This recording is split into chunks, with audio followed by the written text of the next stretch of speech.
Hey, hey, hey, ho, ho, ho. And once I stop, it's hard to get back going, but I'm probably gonna get a kick making me get back into what I'm supposed to be doing. Anyway, all that aside, happy Hanukkah, Tom. Yeah, it's against my religion, man. Sorry. Christmas is against my religion. Sorry. Yeah, that's why I went with I'm a Hanukkah Muslim. for you. What does that mean? I'm a Muslim, man. I'm a Muslim. What is that? Joseph Smith? But first, Brigham I want to Young, sing a all song. those guys Before in I Utah? talk, I want to sing a song. Everyone considered him coward of the county. Oh my. Wow. That's the best I can do. That was incredible. I'm speechless. I don't know what to say. Was that Okay, let's talk about flat Earth. Come on. was that dedicated to anyone special? Yeah, it was dedicated to my friend Rick, my homie.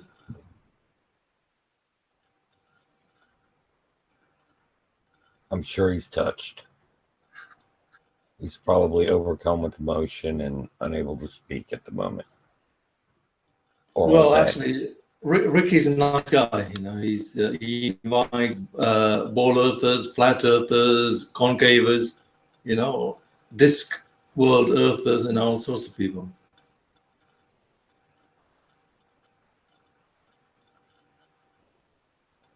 You know, he's fair. He's a fair dude.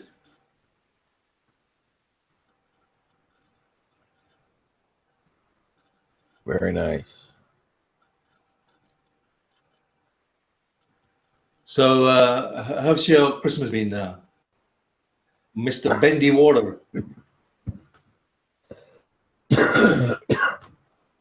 I'm not real big on Christmas.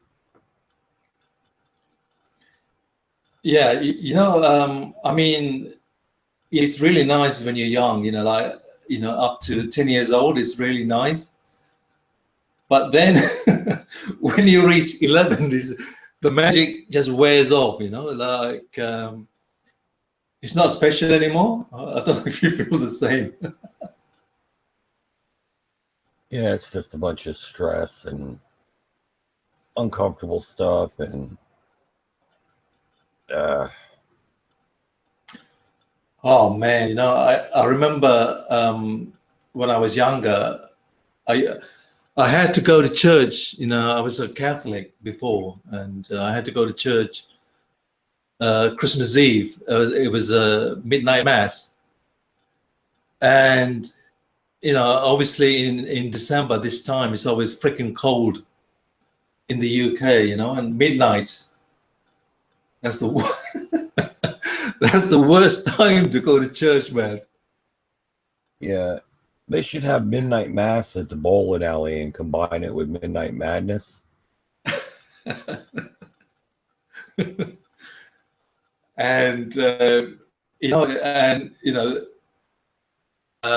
where I was, there was a lot of Irish Catholics, you know, and they come into the church like pissed, you know, like pissed out of their head, you know, really drunk, and they'd be swaying. They couldn't even stand up properly, you know. I don't know if you know anything about the Catholic Church. You know, you have to sit, stand, kneel, do all sorts of weird things, right? And when these guys, you know, when they stood up, they used to sway like, oh man, those were the days.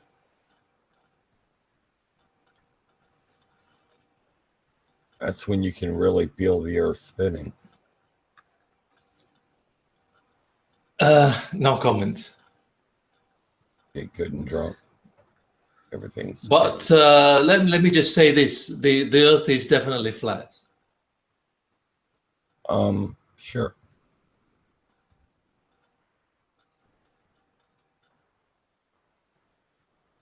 No way around it. I mean, it's pretty obvious that, you know, sunset and sunrise, it's all a trick. Equinox is a trick. You know, I mean, who doesn't step outside, take a look around and go, well, of course there's 3 poles. 1 north, 2 south. I see the sun going Pac-Man on me over there. Of course the Earth is flat. Yeah. Well, the thing is, like, you know, to prove, I keep saying this, you know, to prove the ground you're walking on, you know, you don't have to look up. It's silly looking up, you know. Let's just say, for argument's sake, that the sun and moon and everything up there are spheres. Why does that make the Earth a sphere? It just don't make any sense. No, I don't care what they are. Yeah, so the Earth is flat, right? The ground we're walking on is definitely flat. Well, absolutely, unless you have enough common sense to apply the observations that you can make of the world around you and realize what the actual shape is. But otherwise, yeah, you know, if you don't have any sense to do that, then yeah, go with flat. Flat pancake, man. Sure. No, man. The thing is, you know, when you research the history of how this heliocentric model was made, yeah, what you find is, you know, it was just a mistake. You know, for example, you know, the calculations they made, it's flawed. You know, the triangulations they made were absolutely ridiculous. You know, there's no way you can get the baseline for an object that's 93 million miles away. Actually, the first calculation they made, they came to the figure of 97 million. Then a few years later, they decided, oh no, that's too far, and they shortened it down to 95. And finally, they settled on 93 million, right? No. And, you know, 93 is, you know, either an average or a mean distance. I'm not sure which one it is, if it's the average or the mean, but either way, you know, that's an approximation that it's going to be at 2 times of the year. But sometimes it's farther, sometimes it's closer. A little bit, you know, a few percent. There's a little bit of a range. I don't know. I don't know if you've researched the history of how it came to be, right? When you research it, first of all, research the Royal Society in London. And what happened was, what happened is, you know, these guys, I mean, astrology was part of philosophy. You know, first and foremost, they were all philosophers. These, like Newton, Bradley, Halley. You know, they made an impact on the world. What did they have to do with astrology?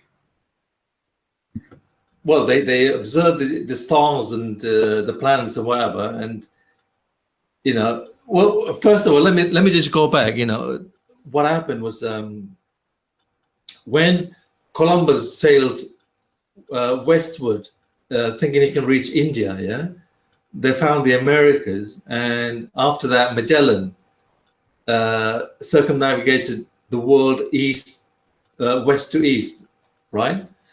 So, you know, they couldn't figure out how that could be done, so they just came to the conclusion the Earth is a sphere, and from that conclusion, they had to work around it. You know, they made the latitude, longitude lines, thinking it was a sphere, and it's all made up. You know, they made the observations thinking it's a sphere. Yeah. Hey, I got to ask you, if you're a flat earther, why are you named after a GPS system? Well, my name is Tom. My real name is Tom. So, Docs. You know, when I created the name, I typed in TomTom on YouTube, and it said the name's already taken. Then it gave me a few choices, and MultiT0mt0m seemed cool. You know, it seemed like a nice name, so I chose that one. So you accept GPS. That's good. All right. So moving on. Yeah, I accept GPS because I use it. I use it every day, man. You know, when I'm driving, I use GPS. And the thing is, you guys don't know how that works, do you? Oh, no, not a clue. Why don't you tell us? I like to be informed. Yeah, well, there are no satellites. Yeah, how it's made is first of all, they made cell towers all over the land masses. Yeah, and what it is, I don't know if you know what UTM are, universal transverse mercator. Do you know what that is? Sounds like a distorted map. No, what it is, it's invented by the military. Again, everything is invented by the military. But what it is, it's a coordinate system invented by the military. And what it is that, for example, there are squares. Yeah, for example, in America, you have a big square for the country itself, the United States. Then a sub square within it for the state, then another one for the county, another one for the town, right? It diminishes, goes down and down and down until you get to the street level, right? So the cell tower is the transmitter, and your mobile phone or the GPS device is the receiver.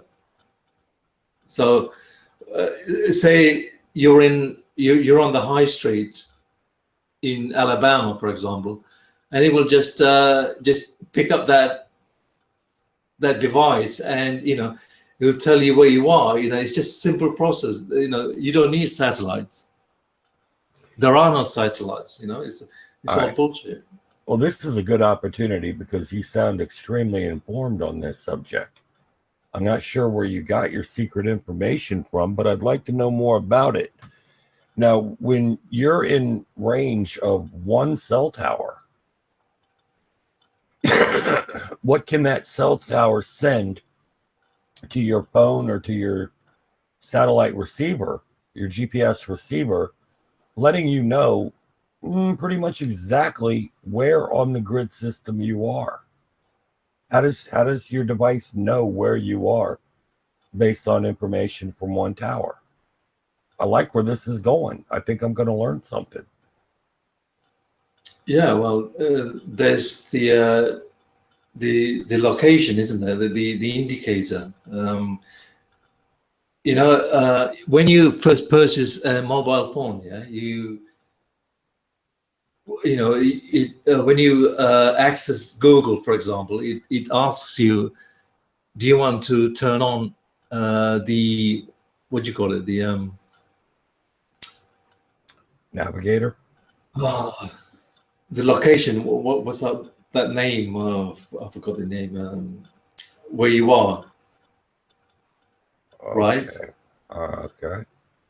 There's a symbol on your phone. Like if you have an Android phone, on the top it'll give you a location symbol. I forgot the name of it. Okay. Right.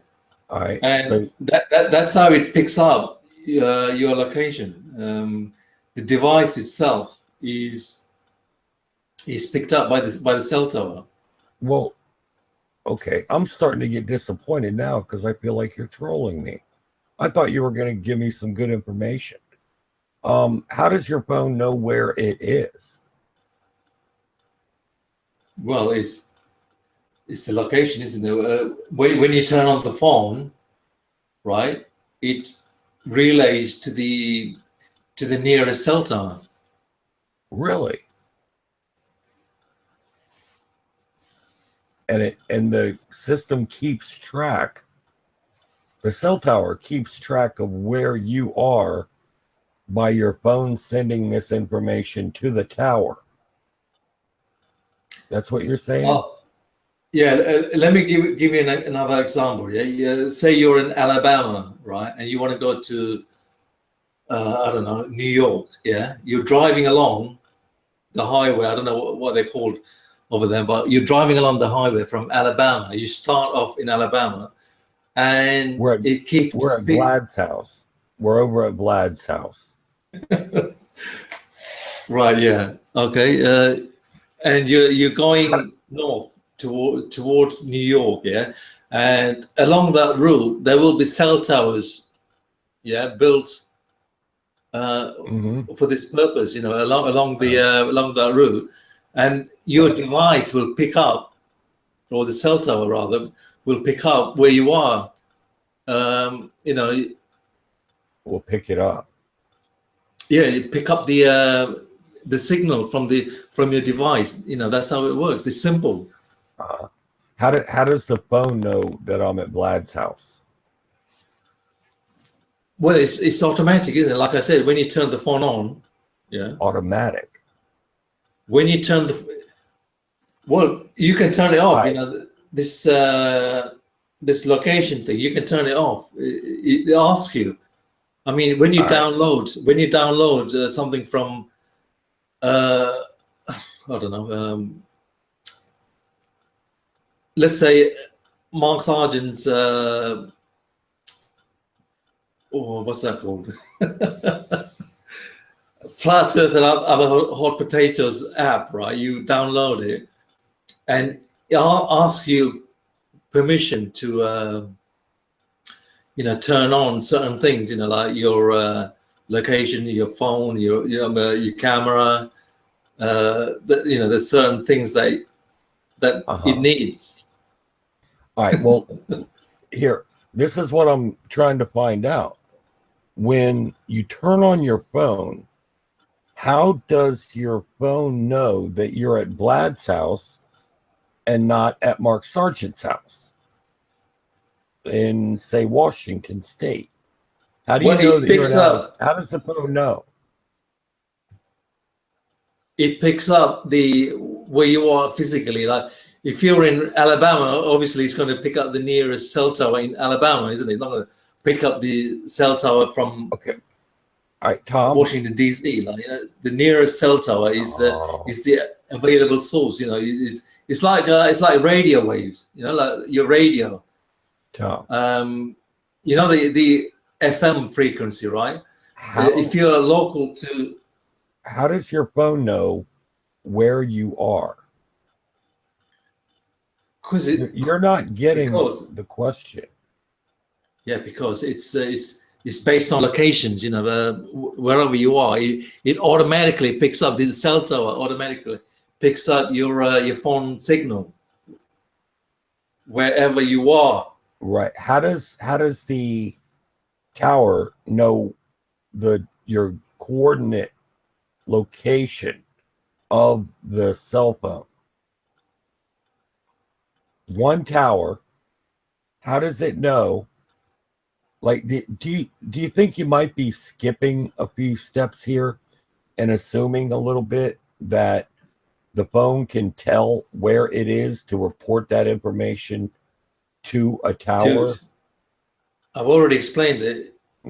Where you are, yeah, I don't know where you live, but where you are, like in your home, like you wake up in the morning, yeah, you turn your phone on, okay, it automatically picks up the nearest cell tower to you. Right, but that's how you get reception. But Tom, so my phone will do that regardless of where it is in relation to that tower. It can't specify a location relative to the tower.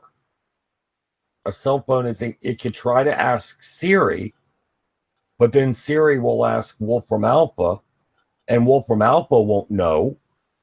It'll come back with something like, WTF. Why are you asking me, Siri? And then Siri will start to cry, and the phone will shut down. It seems to me it can't work that way. Listen, it seems to me you have a big problem understanding transmitter and receiver. It's like, no. Do you know anything about computing? Like, I know everything about everything. There's nothing you can ask me that I don't know an answer to, and some of them will be correct. Well, that's what you claim. You go on every hangout and you go on the panel trying to be Tom. No, but, Tom, you can test me on this. I have an answer. You try to answer everybody on every hangout that you go on, right? Oh, Tom, don't be jealous. Don't be jealous. I don't try to answer. I do answer. I answer every question ever put to me. And like I said, some of the answers are correct. So you gotta recognize that. Dude, it's impossible for one person, a human being, to know everything, right? Test me. Even computers. They don't know everything, They only know what you feed into the computer, like what you program into it, Computers are not connected to cosmic consciousness. I'm down. That's what I'm saying. It's like same as a human being. So you could do it too. You could be. You only know if you just open your mind. You only know what you've been taught. No, I know what the universe tells me, and the universe tells me all. I don't know how old you are. I don't know. You sound like 60s, maybe early 70s, right? But it's your experiences. Your 70 years on this earth. It's what you picked up, what you learned, your interactions with other human beings, and what they told you, right? That's your consciousness. It's impossible for one person to know everything. Okay. I see. You're not on the same level. So you can't comprehend what I'm talking about. I shouldn't have brought that up. Well, so I mean, we'll get away from that. Let's get back to the cell phone tower. A lot of people call me dumb. A lot of people call me stupid, and I agree with that. Every human being is stupid to a certain extent, to a certain degree, because we don't know everything. Only God knows everything. Okay. Well, I'd be a fool to trust your opinion on that. Well, the brain, right? The human brain, okay? It's like a computer. It only knows what it's been fed, Like I said, it starts at school. It starts at school, what the teachers teach you. In certain cases, it's indoctrination. They indoctrinate you to go out into the world. Yeah. A computer cannot imagine a shade or a color that it has not been programmed to recognize. Okay. It doesn't know what it is. I can make up my own colors in my mind that I've never seen before. And I can attach numerical values to those colors. That's what I'm saying. Listen, you wouldn't be able to recognize color if you haven't seen it before, or if nobody has told you what that is. You wouldn't be able to recognize it, would you? Do you know how to calculate the angular size of fuchsia? No, I don't. To be honest, angular size is making me angry, because it doesn't. With me? You don't need angular sizes in real life, I mean, the sun, moon, and all the luminaries, they're up there, and you don't need to know the fucking angular size of this, that, and the other. Of course, two people in different locations going to see it differently. Yeah, I get that, but you don't need geometry and angles and all that. Angles and shapes are for kids. They play with their with geometry. Yeah. They play with triangles and squares and. It's just a bunch of toys. Spheres, they're just toys. It's for kids. Yeah, they're just when you toys. grow up, you don't need these things. Right. So basically, you don't need geometry and trigonometry. All right. Trigonometry only works to a certain degree, to a certain extent. Like you can triangulate, the height of a tree or a mountain or whatever, but you can't fucking triangulate 93 million miles away, can you? It's impossible. Of course not. That's silly because triangles are just toys.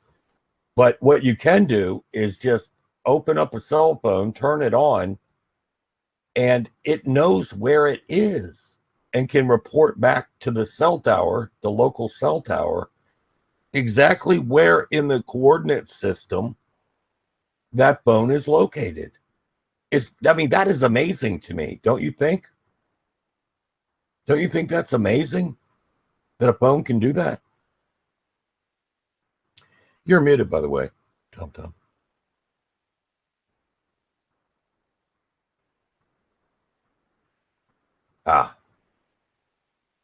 Somebody might have walked into the bathroom that Tom is currently occupying. I'm assuming it's a bathroom, judging by the echo.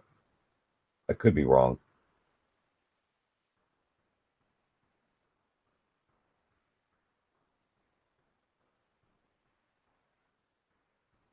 It could be the self-loathing closet that he lives in. Oh, I didn't say that. It's Christmas. Merry Christmas, everyone. Tom's looking up the definition of triangulation now. He's got to Skype Anthony Riley to get some advice on how to get out of this hole that he dug for himself.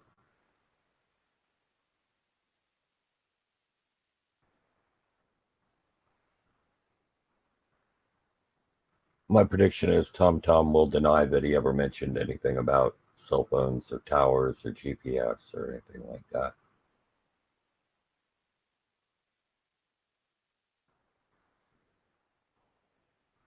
This is boring now.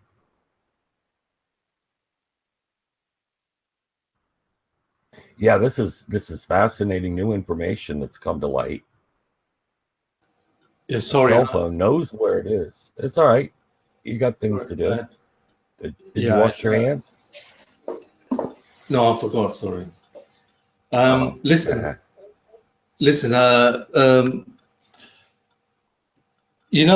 When you really research the heliocentric model, there's nothing of it ever makes sense.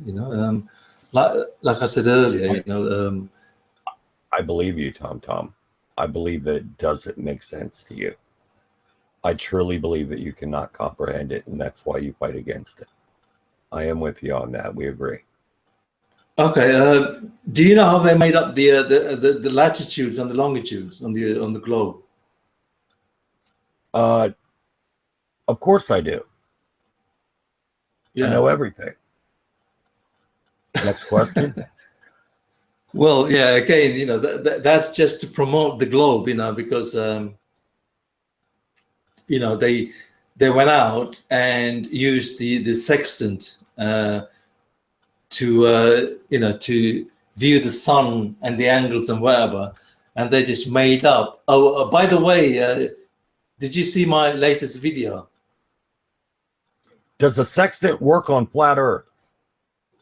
Yes, it does. Of course it does. I am reporting you to Geistview.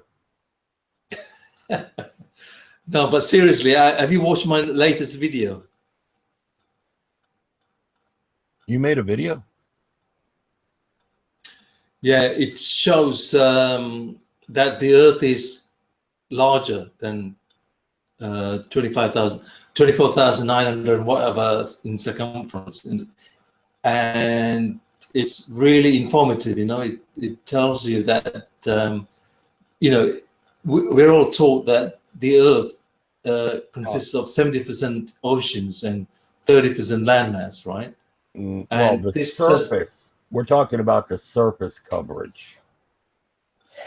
Not actual composition, just so that we're aware. Okay, the globe doesn't make sense, and all the atlases are wrong, because what they've done is they flipped it, made it land masses 70% and the oceans 30%. So what that tells us. Where do you get that information from, Tom? Because that is highly counter to my sources.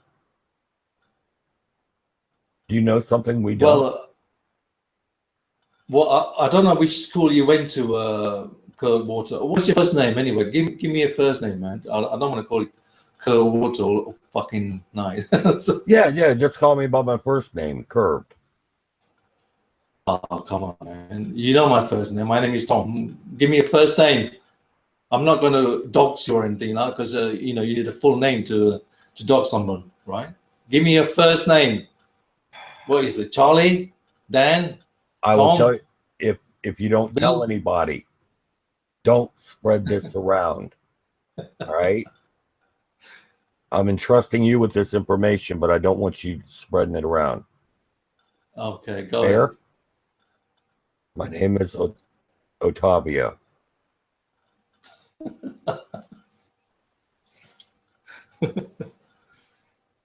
Right, like the Roman Caesar, right?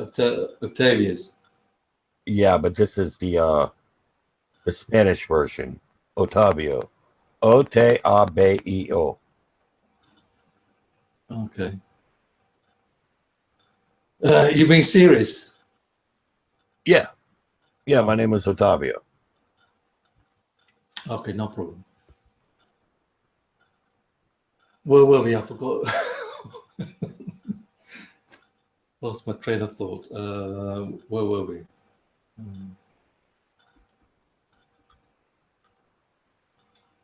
We were talking about how they flipped the atlas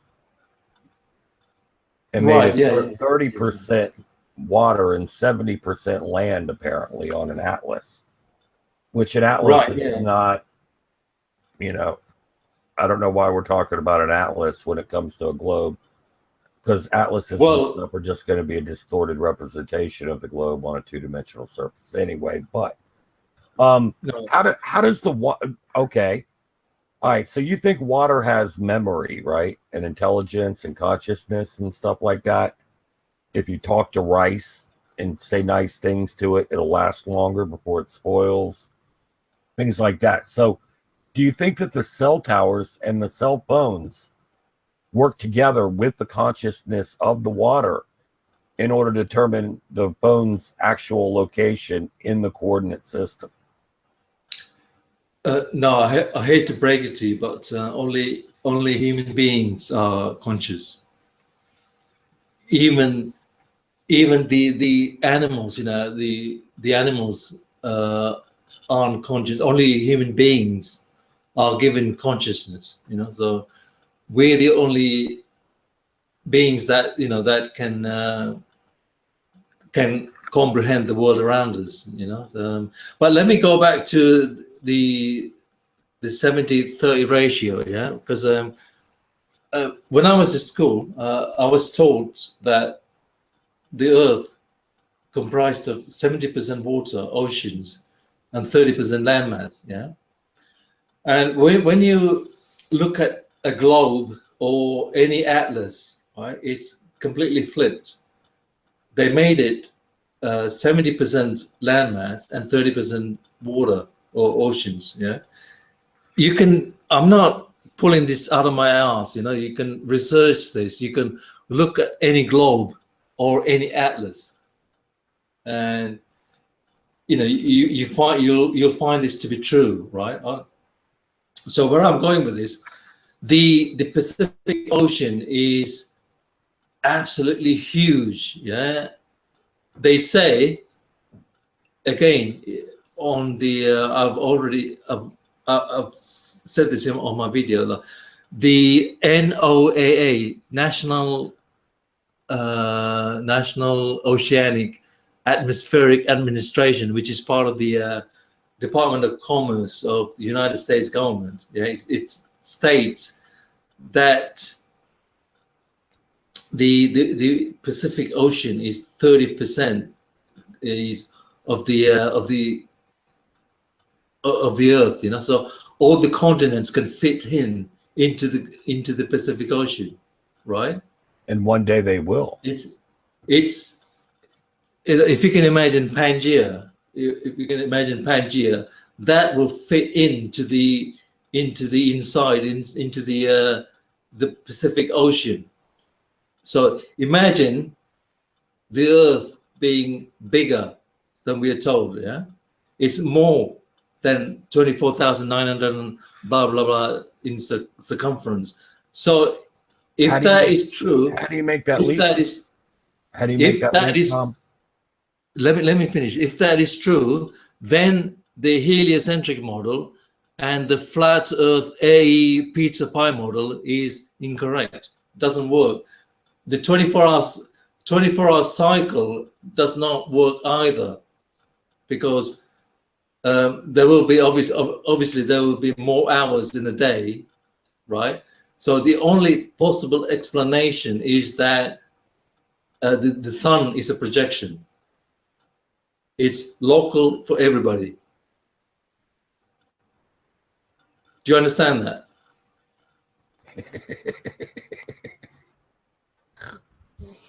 How do we get back to? Say it again. How do we get back to the circumference of the Earth being larger than what they say? Oh my God, man! I just told you. All right, let me repeat it. How did you establish that? Because why? Let me say it again for those. Okay, I'll write it down this time. I need to know which non sequitur you're using. Right. Go to the NOAA website, National Oceanic and Atmospheric Administration. That's 3 A's. Right? That's they tell you. A's, and like I said earlier, I don't know which school you've been to, but when I was at school, they told me in the geography class, yeah, they said the Earth comprises. Oh my God, I can't even say. Comprises of 70% oceans and 30% landmass. Yeah, you with me so far? I'm trying. Go ahead. So when you look at a globe, any globe, okay, globe, G-L-O-B-E, globe. When you look at any globe, it's flipped around. They make it 70% landmass and 30% oceans. With me so far? Well, no, I looked at my globe and I'm not seeing what you're seeing. I don't see 70% landmass on my globe. I see more water than land. My God, man. Look, I just told you. NOAA, National Oceanic Atmospheric, and part of the United States Department of Commerce. I'm not pulling this out of my ass. I told you, do the research. But what did they say? What did they say? But I'm just telling you what they say. They're saying that the Pacific Ocean can fit in all the landmass, well, the Pacific Ocean is quite large. Yeah, so that's what I'm saying. It's very large. It's very large. That doesn't change the circumference of the Earth, Tom Tom. It's huge. That doesn't change the circumference of the Earth, Tom Tom. It's huge. Yeah, because they got the ratio wrong. They got the ratio wrong. The 70. What are you talking about? Based on what? What are you? Why are you applying a ratio to the number of hours in a day, Tom Tom? I'm applying the ratio because what they did with the globe is they've turned it around. They made the landmass, the continents Do you know the land mass, all the continents? They made them 70% and made the oceans. They made the oceans smaller, like by 30%. You know, so they flipped it. Who did this? The controllers. Who? Where did they do? Where is this evidenced? I'm giving you the evidence. Like is logical. Where? Listen, I've researched it. Where have they flipped it? Where do we see 70% land, 30% water on the surface? Where can we see this? In what representation? So you deny that the Earth is 70% water and 30% land? You deny that, do you? Tom, are you an agent? Look, man, just watch my video, right? If Rick can pull my video and play it, you know, it tells you, you know, it's Christmas. I even reference the sources. Why would we do that to everybody? Make people watch your video. I've even referenced the sources. Tom. Look, 70 water, 30 land. You're saying they flipped it. Where do we see 30% water, 70% land? Who on the freaking globe? No, the globe. On the sphere Earth. On your globe. But Tom, the globe does not show 70 land, 30 water. So why do you say this? They've condensed the Pacific Ocean to a tiny bit of area. You know, it's meant to be huge. Tom, have you ever looked at a globe? It's twice as big as the Atlantic Ocean, man. Have you ever do the looked research? At a globe? Have you ever do the looked research? At a globe? The numbers are there. The numbers are there, right? Yes, they are. And if you could comprehend what you read and what you research, and if you knew what numbers were and what they meant, you could probably apply this knowledge properly and straighten out a lot of this mess that you've gotten yourself into by refusing to think critically or even remotely properly. The Pacific Ocean is 16 times larger than the landmass of the United States. Okay? Yay. That's how freaking big the Pacific Ocean is. And they condensed it. What does that have to do? What does that have to do with the price of rice in China? Well, that means the Earth is bigger than they tell us it is. You know, it's not 24,948 or whatever. It's bigger. That is the biggest non sequitur. Big. Dude, the Earth is big. The flat Earth is big. You have earned the biggest gold medal ever awarded in the logical leap competition. Congratulations. I fucking deserve a fucking Nobel Prize, man. I've debunked the globe. I've done this. I've done that. You know, you look at my videos. I need a fucking some sort of prize. You do, and I'm happy to award it to you. Just putting up with you, ballers. You know. Gold medalist in the logical leap. Congratulations. I think that is a world record that will stand for all time. Listen, I'm proving it by sourcing credible sources like NOAA, National Oceanic Atmospheric Administration of the fucking United States of America. You know, the big boys. But the WWE disagrees with you. The guys who control this fucking world, you know, the Americans, you guys, you know, the fucking Yankee Doodle Dandies, you know, you guys control the world, yeah? You tell us what is and what is not. Right. And I'm saying your government, I'm pointing you, right? Pointing to your government as a source. They're saying the Earth is 70% water and 30% land. That would be awfully muddy, wouldn't it? It'd be like pond scum everywhere. So that's what I'm saying. The globe doesn't make sense. The only possible explanation, the logical explanation is fucking flat. It's flat, right? All right, let's take a break from the debate portion and let's just chit chat a little bit. What have you been drinking today? You've been celebrating? Well, Christmas is against my religion, but I've been drinking beer. What kind of beer are you? What kind of beer? I'm drinking Budweiser. I've been sinning. I'm a sinner. You can't afford beer? Well, just about. That's horrible. Actually, I feel sympathy for you if you're drinking Budweiser. My condolences, sir.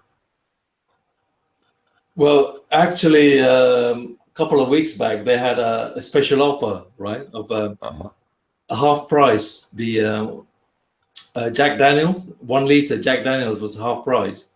So, you know, it's tempting, you know. This fucking world is temptation, man. And, everything is a temptation. Yeah. Man. So I had to buy. You got like half price. 20 or 30 of those, right? No, just one more. One. That's all. You got to take advantage of that. Half price. You got to stock up, man. But even you got to admit, Jack Daniels is fucking nice, man. I mean, that kind of sale, that would be worth like reallocating the rent or the mortgage for that month to buy as much as you can and then catch up later. That's huge savings. Yeah, that's important. Yeah, but a couple of days back, they had a 20 bottle pack of beer, like again half price. So yeah, but I had to buy that one. You know, I'm a cheapskate. What can I say? Yeah, but if you could buy like 365 liters at half price, that would last you all year.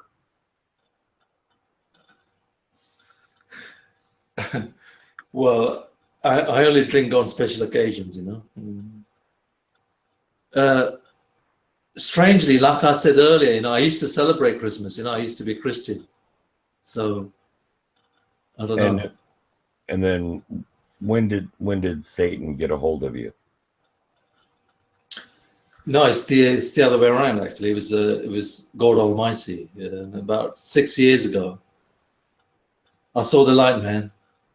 Is there that much of a difference between Islam and Christianity to where you'd say Christianity is wrong?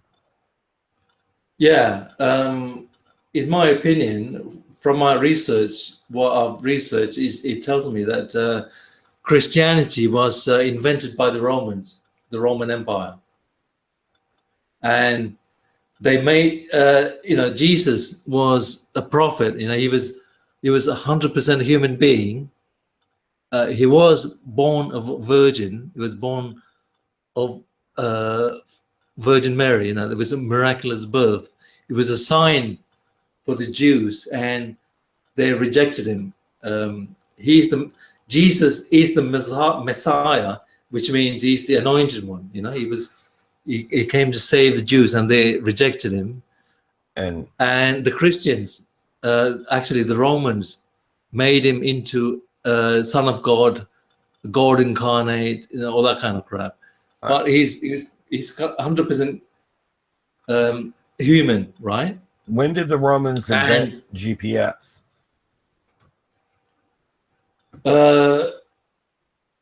In the 1960s, I believe. And that was the Pope behind that? Well, I'm still looking into that. You know, some people say the Jews control the world. Others say the Vatican controls the world. I mean, I do think that there is a pyramid structure. You know, that there are people at the top controlling things. I mean, for example, what if the presidents? What if Catholicism is just like New Wave Judaism? No, Catholicism is purely idol worship. You know, oh man, I've been to all the. I think I've been to all the pilgrimage sites on earth. You know, I've kissed all the statues there are to kiss. You know, oh man, I've done all those things. I've done all this. Silly. What? Yeah, it's silly. Go ahead. It's silly kissing a statue, isn't it? Yeah, it is. Whatever you need to do. All right. So, Oh. how does the Pope know where your phone is?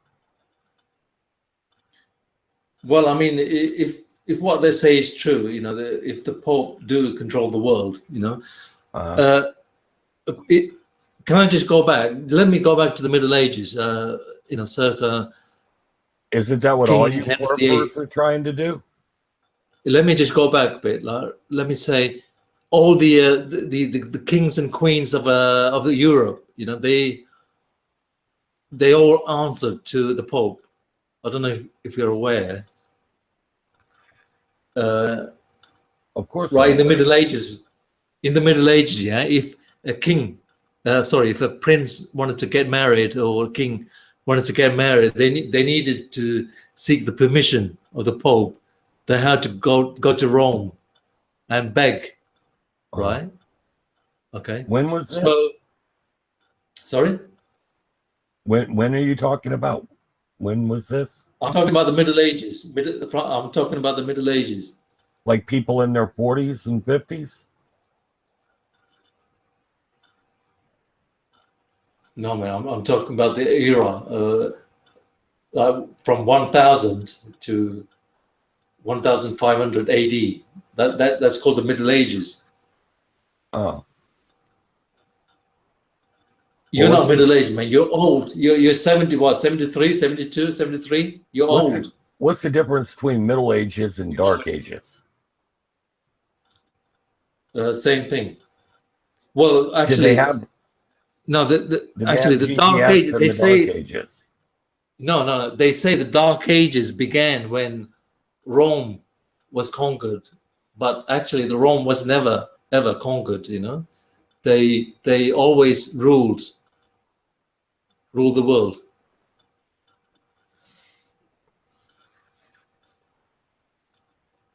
Do you understand what I'm saying? Well, actually, it wasn't the conquering of the Roman Empire. It was our disconnect from the satellite GPS system that the Romans invented that put us into the Dark Ages. Well, history tells us that the Hoth invaded Rome and the Dark Ages began, but that's a lot of bollocks because Rome has always been in control. All right, well, that still doesn't tell me how my cell phone knows that I'm at Vlad's house in Alabama when I turn it on. You see what I'm saying? God, man. It automatically picks up the signal when you turn it on. Okay. Right. It automatically. Does that signal go to just my phone or does it go to other phones? How does it work? Does it tell all of the phones that they're all at the same location? No, if you're in. How does it distinguish between phones and know their locations? What town are you in? Where are you from in America? Alabama. Your town. Mobile, Alabama. Okay, so you live near Vlad, the Globe Impaler. Yeah, that's why I'm at his house with my phone trying to find out how the satellite tower or the cell tower knows where I am. How are they following me? How are they tracking me? Listen carefully. Listen carefully. Listen really to what I'm saying, for fuck's sake. Stop talking and listen. I'm going to explain how GPS works. I've already explained it perfectly. You wake up in the morning, all right? Let's say you turned the phone off during the night because you wanted to get a good night's sleep, all right? Does it turn off or does it back door keep it on? In the morning, you wake up at, say, 6:30 in the morning. You wake up, okay? You reach over to the bedside table. You pick up the phone. You turn it on. The nearest cell tower to you in Mobile, Alabama, the cell tower, I don't know which service provider you have, but as soon as you turn it on, right, it links to the nearest cell tower to your physical location, right? Okay. That's how it works. Oh, It picks up the nearest cell tower. All right. For fuck's sake, this is simple. Even a fucking child can understand this concept. All right, so Tom, God. now I'm on one side of the tower and I turn my phone on, and somebody else on the other side of town there, on the other side of the tower, they wake up and turn their phone on. See what I'm saying? Yeah. Yeah, that phone also picks up its nearest cell tower. Depends where you are, man. Same tower. It depends where you are. Okay, both of these phones pick up the same tower, Tom.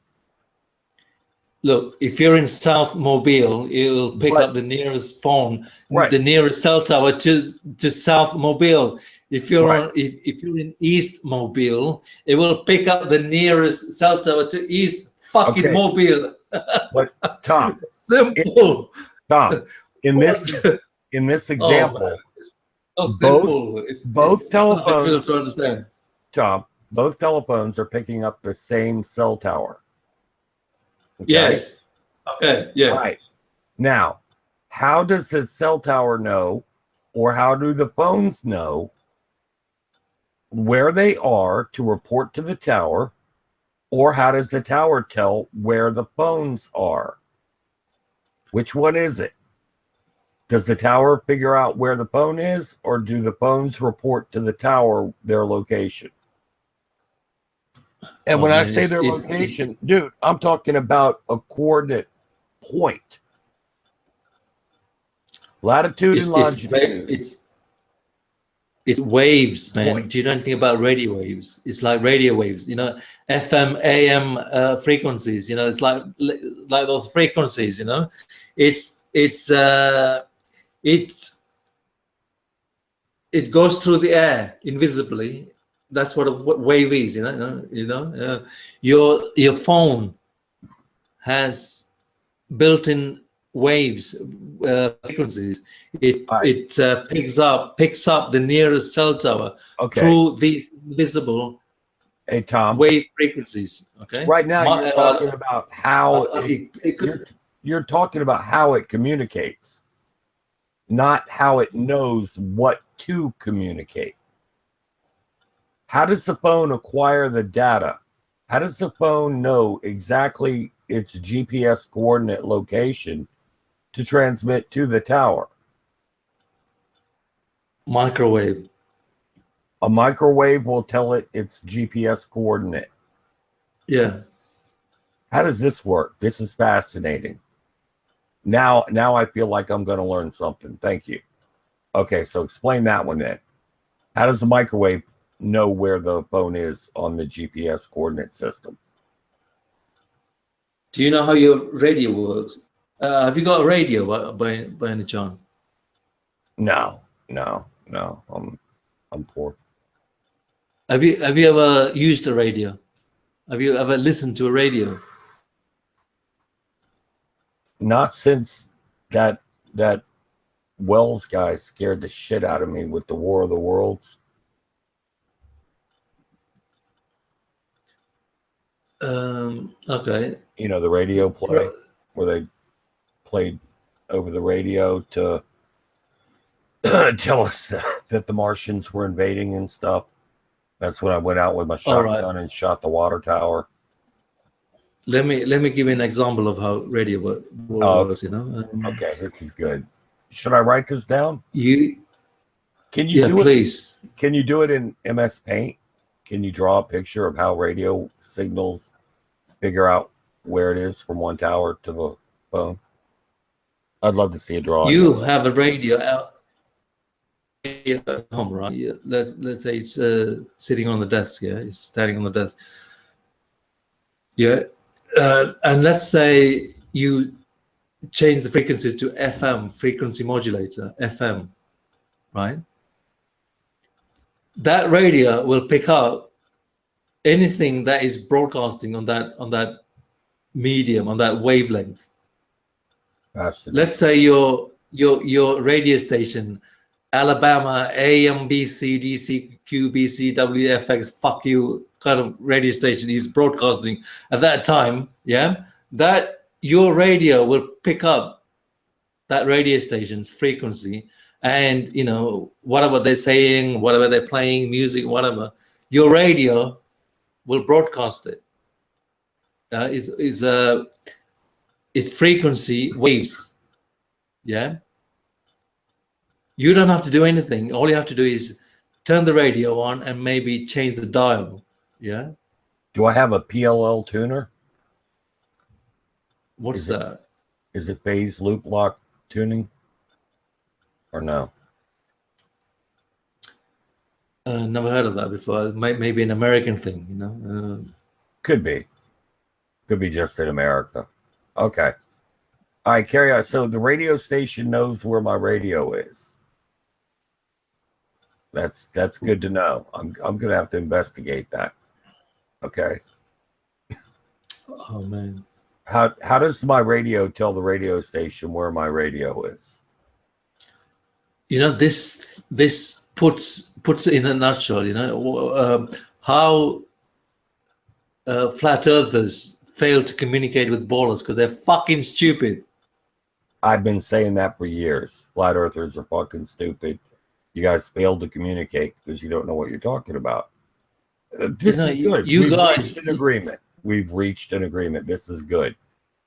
You guys are scientists, like PhDs. You know, you go to universities for like 4 to 5 years, but you understand fuck all.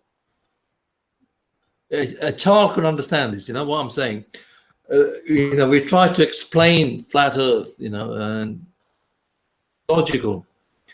You need an open mind. First of all, you need an open mind. I think a child. You need to be logical. You need to know reasoning, and you need fucking common sense. Right. First of all, I'm calling bullshit on some of your claims that you just made. And hello, by the way. What's up, Gio? So, hey, Gio, I thought you lost.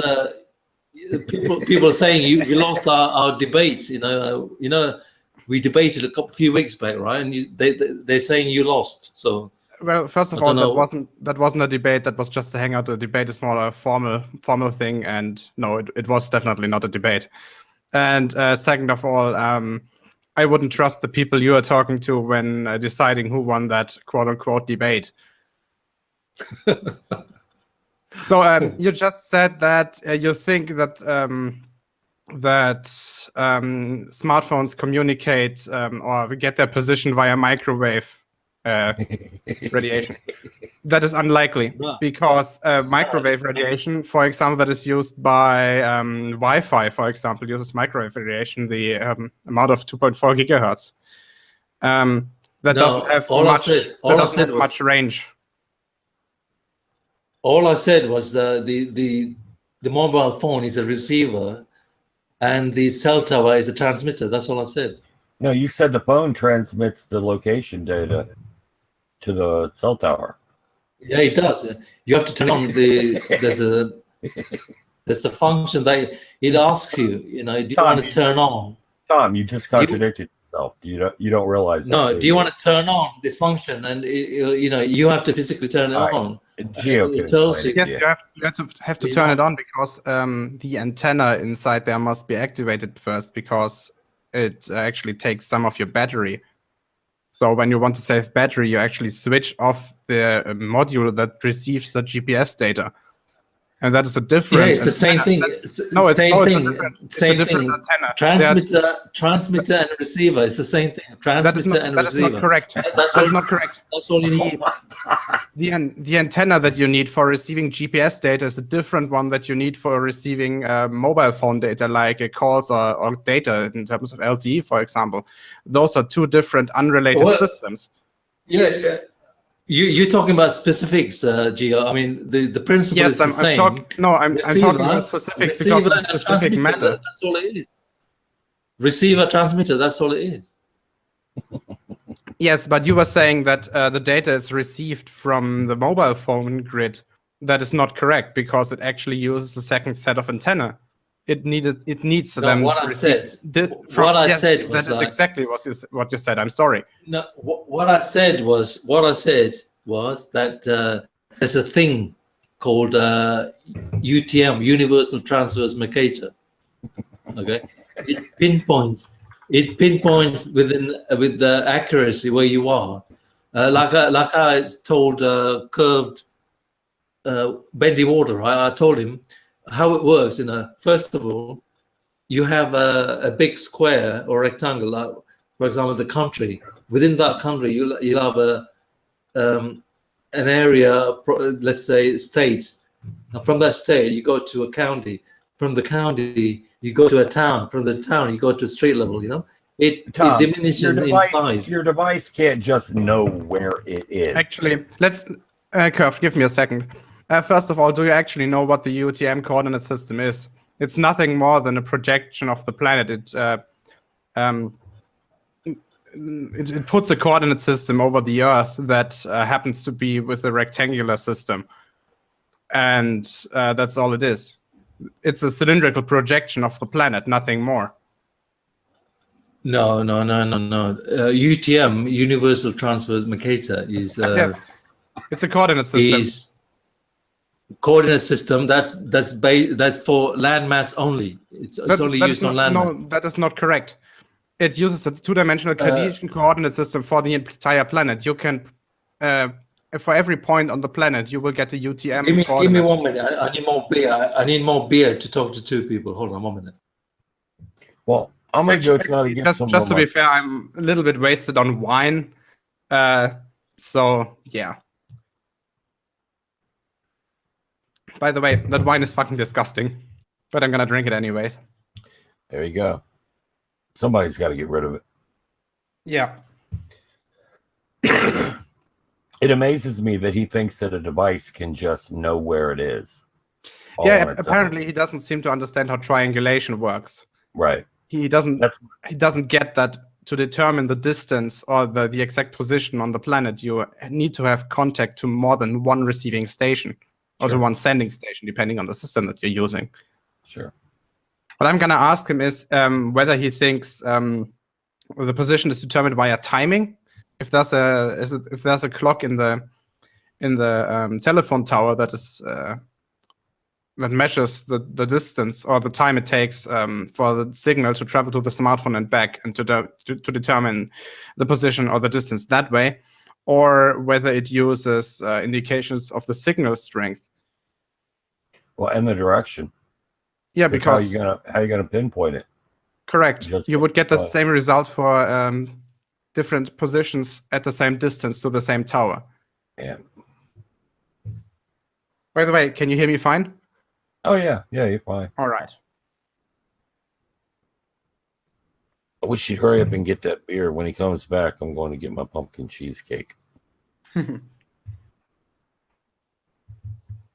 Actually, I'm gonna grab something to eat. Give me a second. Everybody's on break.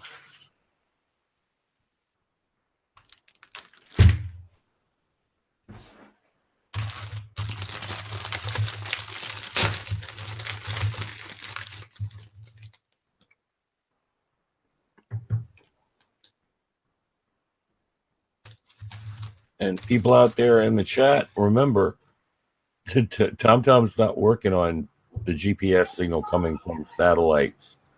He's right now working on the presumption of it working from one single cell tower. And he thinks he can... No. Yes. You misunderstood. No, that's what we were talking about the entire time. All right, MultiT0mt0m. Where exactly does the smartphone get the GPS signal from? Right. The cell towers, there's not only one, there's millions of them dotted around the land, like I said earlier, I gave you the example from traveling from Alabama to New York. Along that route, there will be thousands of cell towers, right?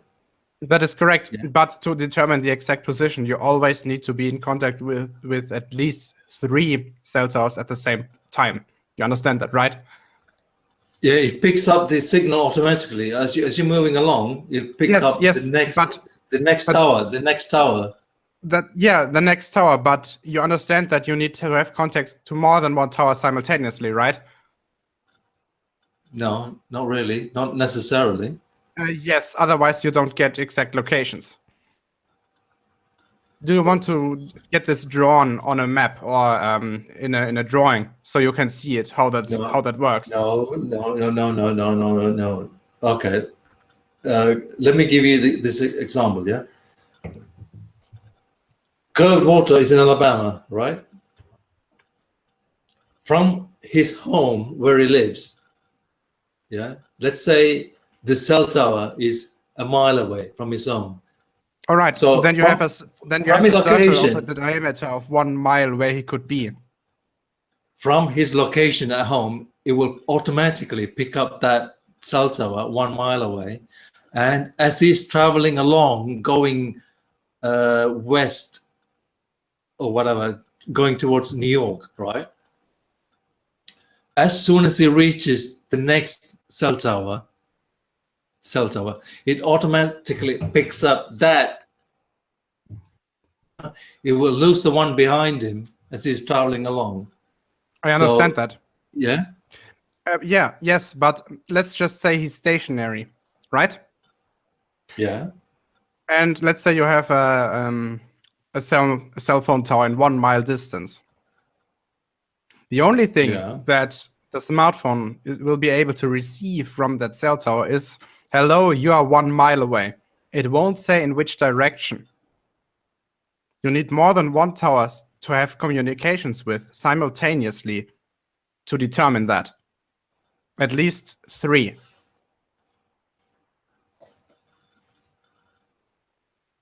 Do you understand that? No, I disagree, because what is the function of the cell tower? The cell tower will say nothing more than you are 1 mile away, going by your presupposition that the cell tower is actually doing what you think it's doing, which it isn't, but for the sake of argument, I'm assuming that. Well, when you turn, for example, say you're going north, right? No, stop. Let's just say you're stationary. How does it determine your position when it's stationary? Because of the grid system.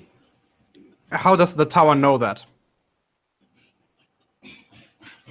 The tower will only say, hey, hello, smartphone, I get your signal.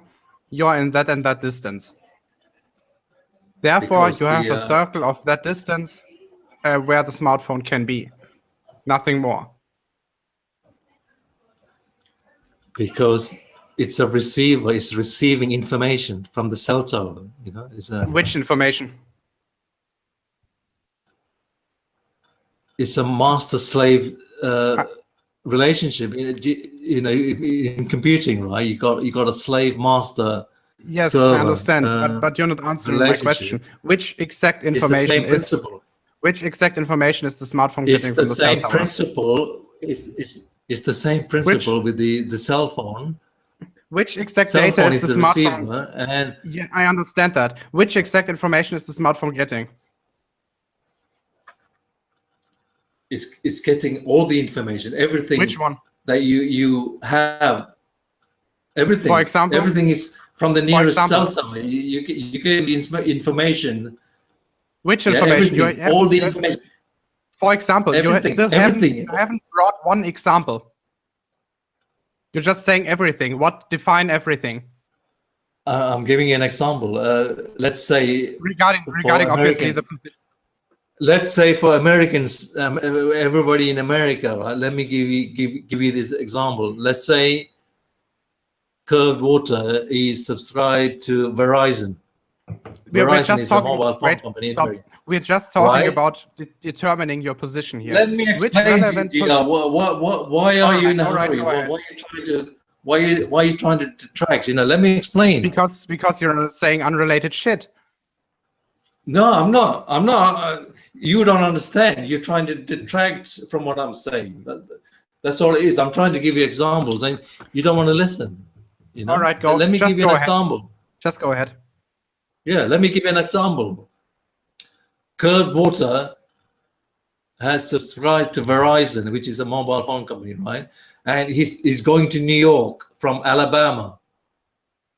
And what happens is his cell phone picks up the nearest Verizon tower, and as he's traveling along, it will pick up the next one along, and the next, and the next, and the next, continuously. Coverage. The cell tower knows his location. How? Because of the coordinate, because of the UTM. UTM is figures that are fed. It automatically knows where he is. How does it know it? I think you don't understand what information is actually transmitted between the tower and the smartphone, even by your assumption that the tower is actually determining the position. How is it determining the position? You just can't you can't just say it knows it. You have to determine what signals is it actually picking up from the smartphone, or which signals is it sending to the smartphone to determine the position of the smartphone. For example, does it send it? This is the reason. Yeah. For example, let's just say the tower knows its own. Well, obviously the tower must know its own position, right? Let's just say the tower is sending its. Let me just say this. Let's just say the tower is sending to the smartphone its position in degrees. So let's say just 50 north, 50 west, okay? And it's sending to the smartphone the distance to the smartphone. You would get a circle of the distance that it has determined, right? And on that circle, the smartphone could be everywhere. Do you understand that? This perfectly demonstrates how you guys don't understand perspective. What has this to do with perspective? I'm talking. Let me just say this perfectly demonstrates. This defined perspective and what it has to demonstrates how you guys don't understand perspective and how the sun rises, how the sun sets. We're not talking about sunrises and sunsets. We're talking about positions of smartphones and grids. We're not talking about. I can't believe how stupid you guys are. You guys are intelligent. We're not talking about sunsets and sunrises. We're talking about positions of smartphones relative to towers. Right? Yes, I'm going to university. I probably have more degrees than you do. You guys don't understand simple things, simple, very simple things that you can understand. Let's go back. First of all, you just deterred.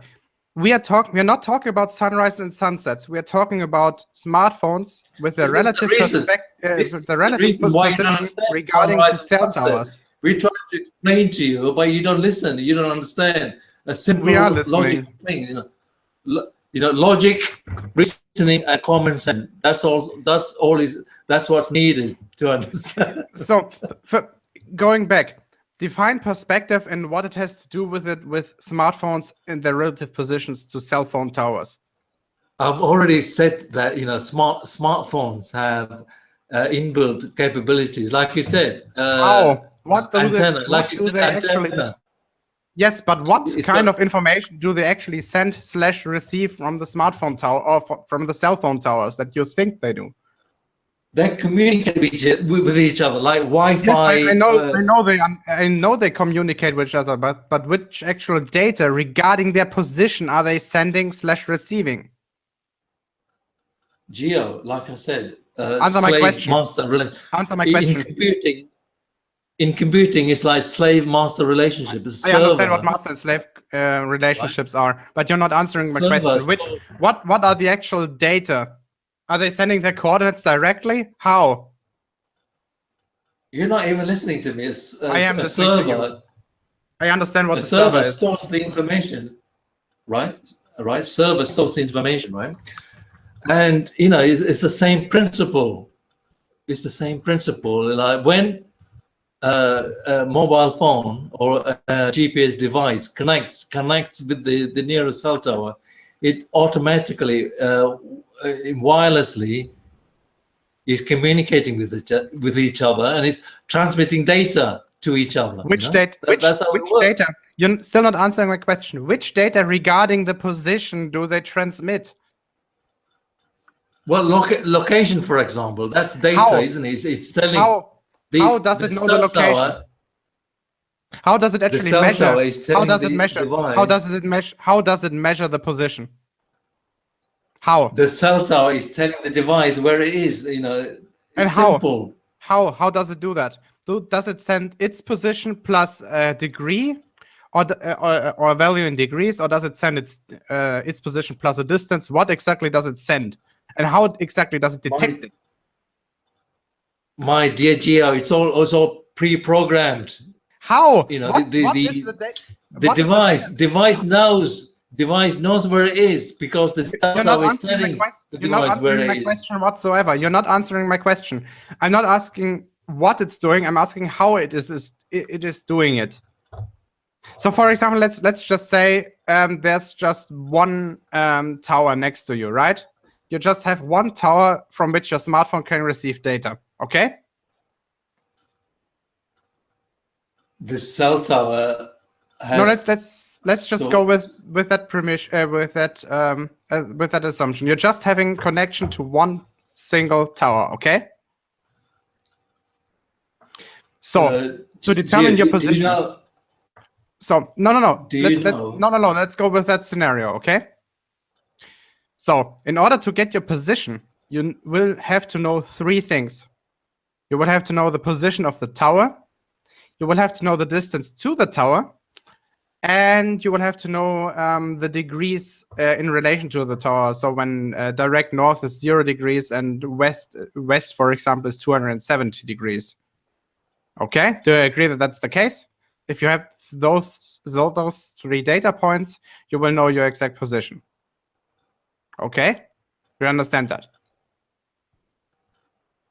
Yes, and I've already explained that the UTM grid, it pinpoints the exact location. How does it pinpoint it? You're not saying how. Country, state, town, county.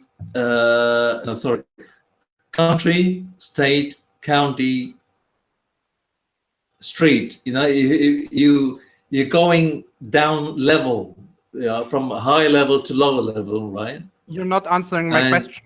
And once the device connects the cell tower, the information is already there. You don't need anything else. Where does the information come from?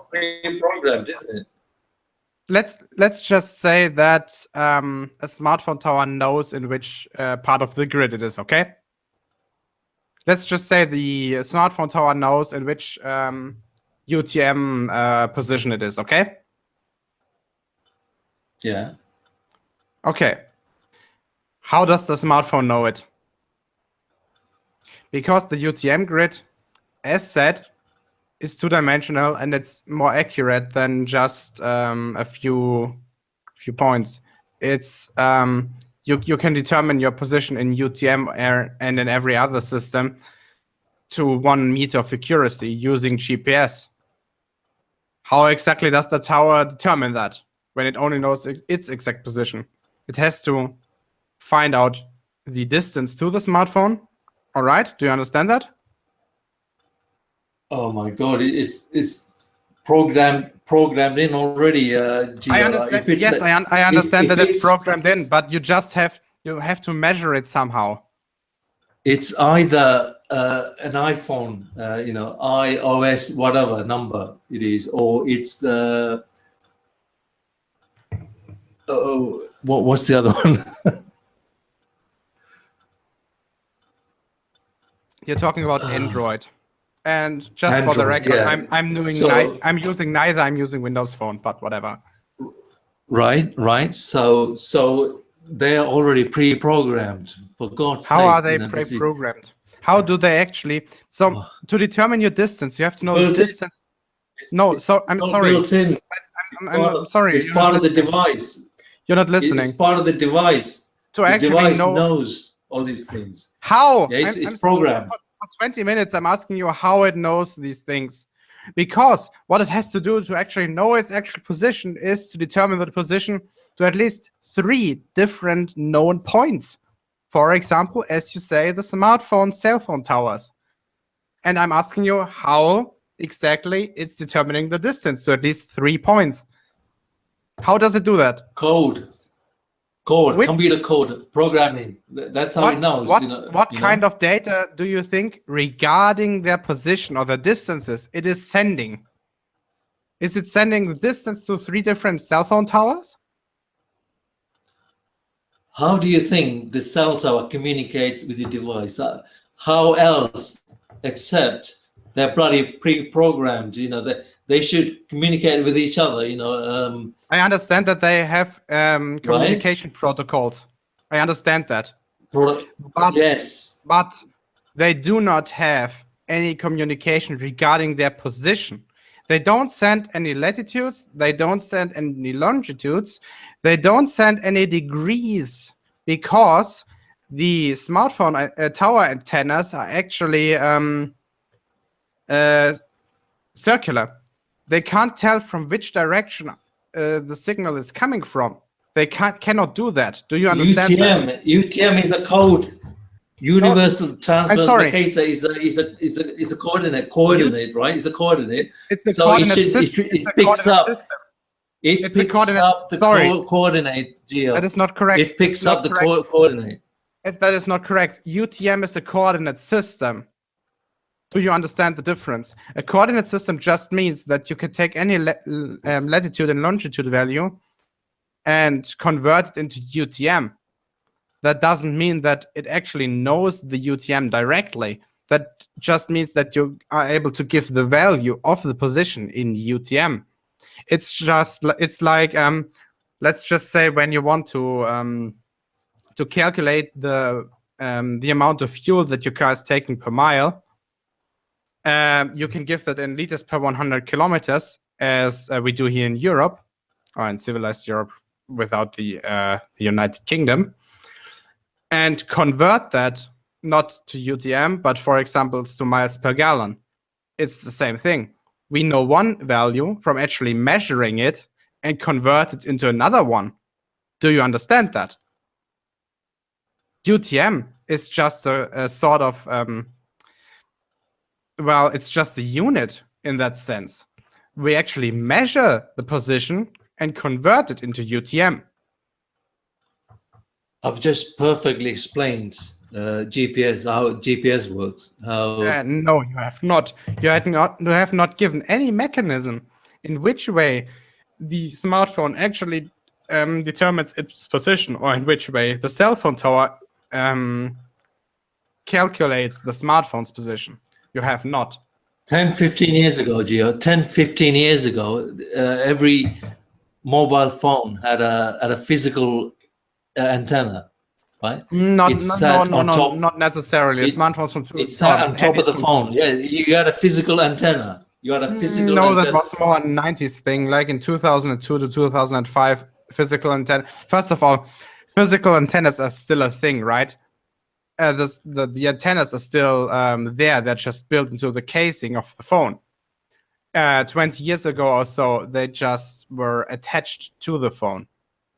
They're still there, but they're just built in a more elegant manner.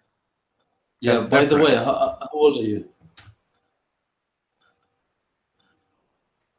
You're still a student, right, Gio? You're probably, I'm guessing, mid-20s, early 20s, right? I just got 24 years old, and I am in my 11th semester right now for studying chemistry. Right. When the mobile phones first came out, yeah, they had physical antennas attached to the phone itself. They still have physical antennas. They're just built into the case, so you don't see them. That's right. Yeah, inside. Yeah, that's correct. Yes. So all mobile devices need an antenna. Why do they need antenna? To physically locate the nearest cell tower, right? And not necessarily the nearest. That's the only reason. That is not correct. Not necessarily the nearest. Only the one that from where you can see the strongest signal. That is not necessarily the nearest. It depends on the signal strength that the tower is actually sending. There's a difference. I'm telling you now, a mobile device only needs one cell tower. It just needs one to communicate with, to receive data from, but it needs 3 to determine its position. No, that's what Wikipedia says. You've just Googled. That is not correct. Yeah, that's I can demonstrate this using just MS Paint right now. You Googled, you Googled, right, this conundrum, and you went to Wikipedia. That's what Wikipedia says. You need that is not correct. Let me just share my screen so I can show you. Okay, let me just share my screen so I can show you. Wikipedia says you need three satellites. Look at my screen. You need 3 satellites. To triangulate your position. Let me show. Yeah, because it's geometry. Let me show my screen. Okay. Oh. Do you see my screen? Man. Please do me a favor and. I just exposed you. You're using Wikipedia. It's not correct. I'm using my brain. Something which you are obviously incapable to do. Kurt, please show my screen. Okay. Wikipedia is your master. Wikipedia is your master. Bow down to you. This X here, right?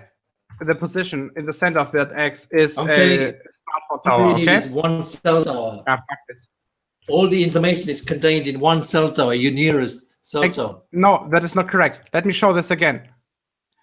Let's just say this X here. Wikipedia says you need 3 satellites. Wikipedia says you need 3 satellites. Please just listen for me once and for all. Okay, do me a favor and listen to me and actually watch my demonstration. Let's just say the position of that center of that X, that is a smartphone tower. Okay. Okay. Let's say, do you understand that? So that position here, that is a smartphone tower. That is where the smartphone is actually getting its signal from. Okay.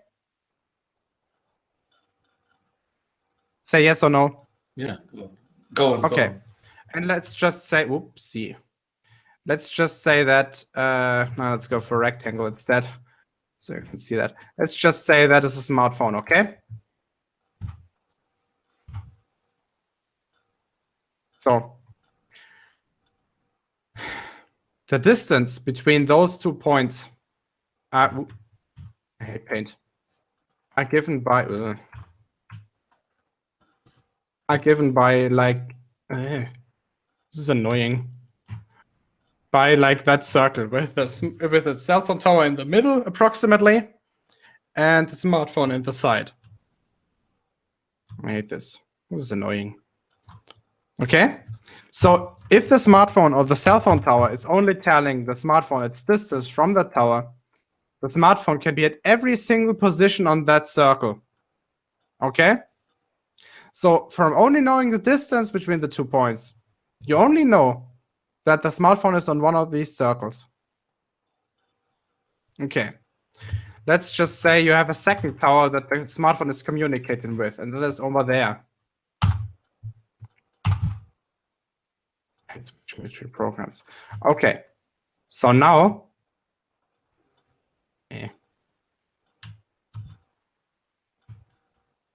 let's just say it knows it has communication to 2 cell phone towers.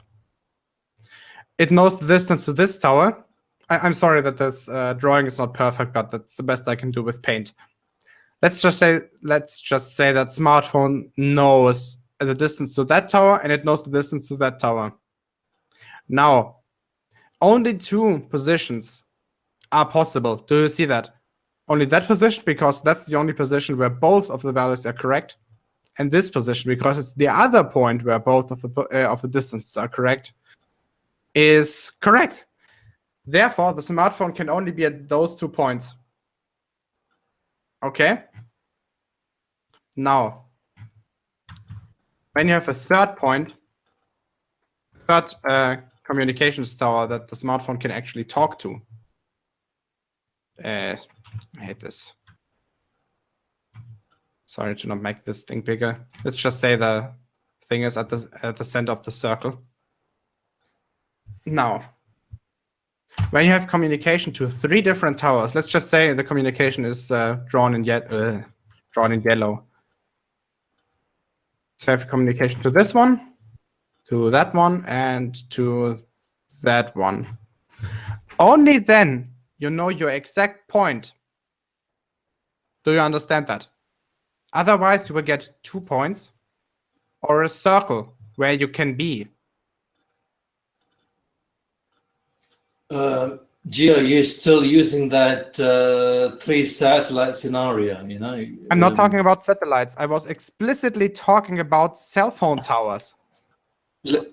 Let me explain. No, I'm sorry. This is further. Your assumption that the smartphone is actually knowing the position where it is from the cell phone towers, not from satellites. This is pure geometry. Let me give you this scenario. Yeah, you're going from Munich to Hamburg, all right? Yes. And let's just say, on a related side note, I know that route very well. It's the A9 in Germany. Let's just say there's only 2 cell towers, one in Hamburg, one in Munich, right? All right. And so you know, let's just say that you're from Munich. When you're in Munich, it will pick up your nearest cell tower, right? Yes, that would be in my example. It would be the one on the left here, right? Would it be the one on the left here, right? When you're going away from Munich, when you're going towards Hamburg, when you reach the other side, the border, it will automatically pick up the cell tower from Hamburg. Can you see that? Can you see how that works? Yes, but first of all, why do you think it would drop the communication to the cell phone tower in Munich? Why can't it have a communication to both towers simultaneously? Because you don't need it. You only need one at a time. You don't need multiple cell towers. You need it to determine your position, as I just showed.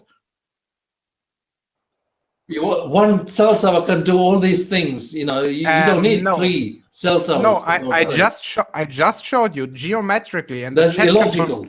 And the jet can confirm that you need at least 3 towers simultaneously to determine your exact position, because otherwise, with just 2 towers, you get 2 possible positions at any given time, or a circle when you just have 1 tower from which you can determine the position or the distance.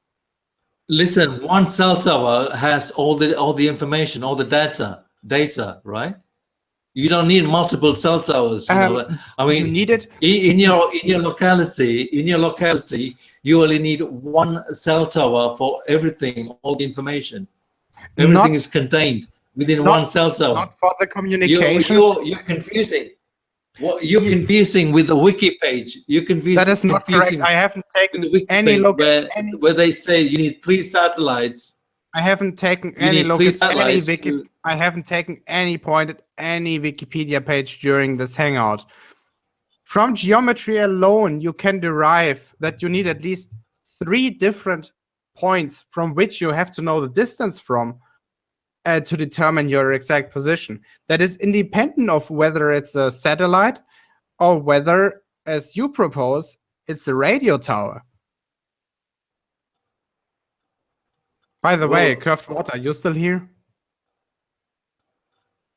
You know, I mean, this is really stupid. You know, this is the reason.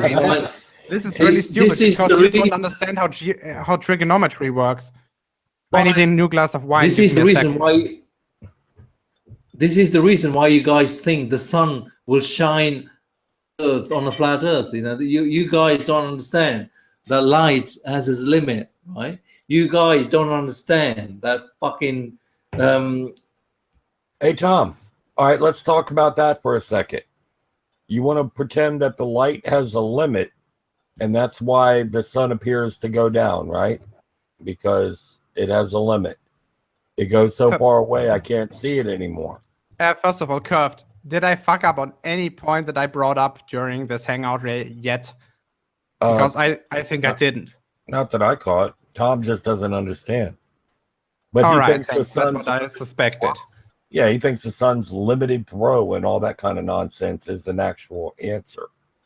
When the light travels beyond me, Tom, after the sun has gone down beyond the horizon, or you say it's gone too far away for me to see it, it still directly illuminates clouds off to my east that are farther away from the sun than I am. It still can directly illuminate airplanes in the sky off to my east, farther away from the sun than I am. Your answers are really, really dumb, Tom, to be honest with you. It's that simple. Your answers and the way that you think is really dumb. I'm not trying to be rude. I'm just being blunt and honest, because you need to think about these things. If you're not trolling with this, then you really need to reconsider, you know, how the hell you're going about all this, because you don't seem to know how to think very well. This is the reason why they invented the inverse square law, you know? This we is actually know what the the inverse square law is. Define the inverse square law. I don't think you means what it does mean. Yeah, I do know what it means, you know? Light. Define it.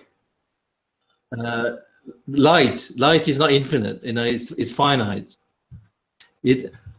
For example, street light.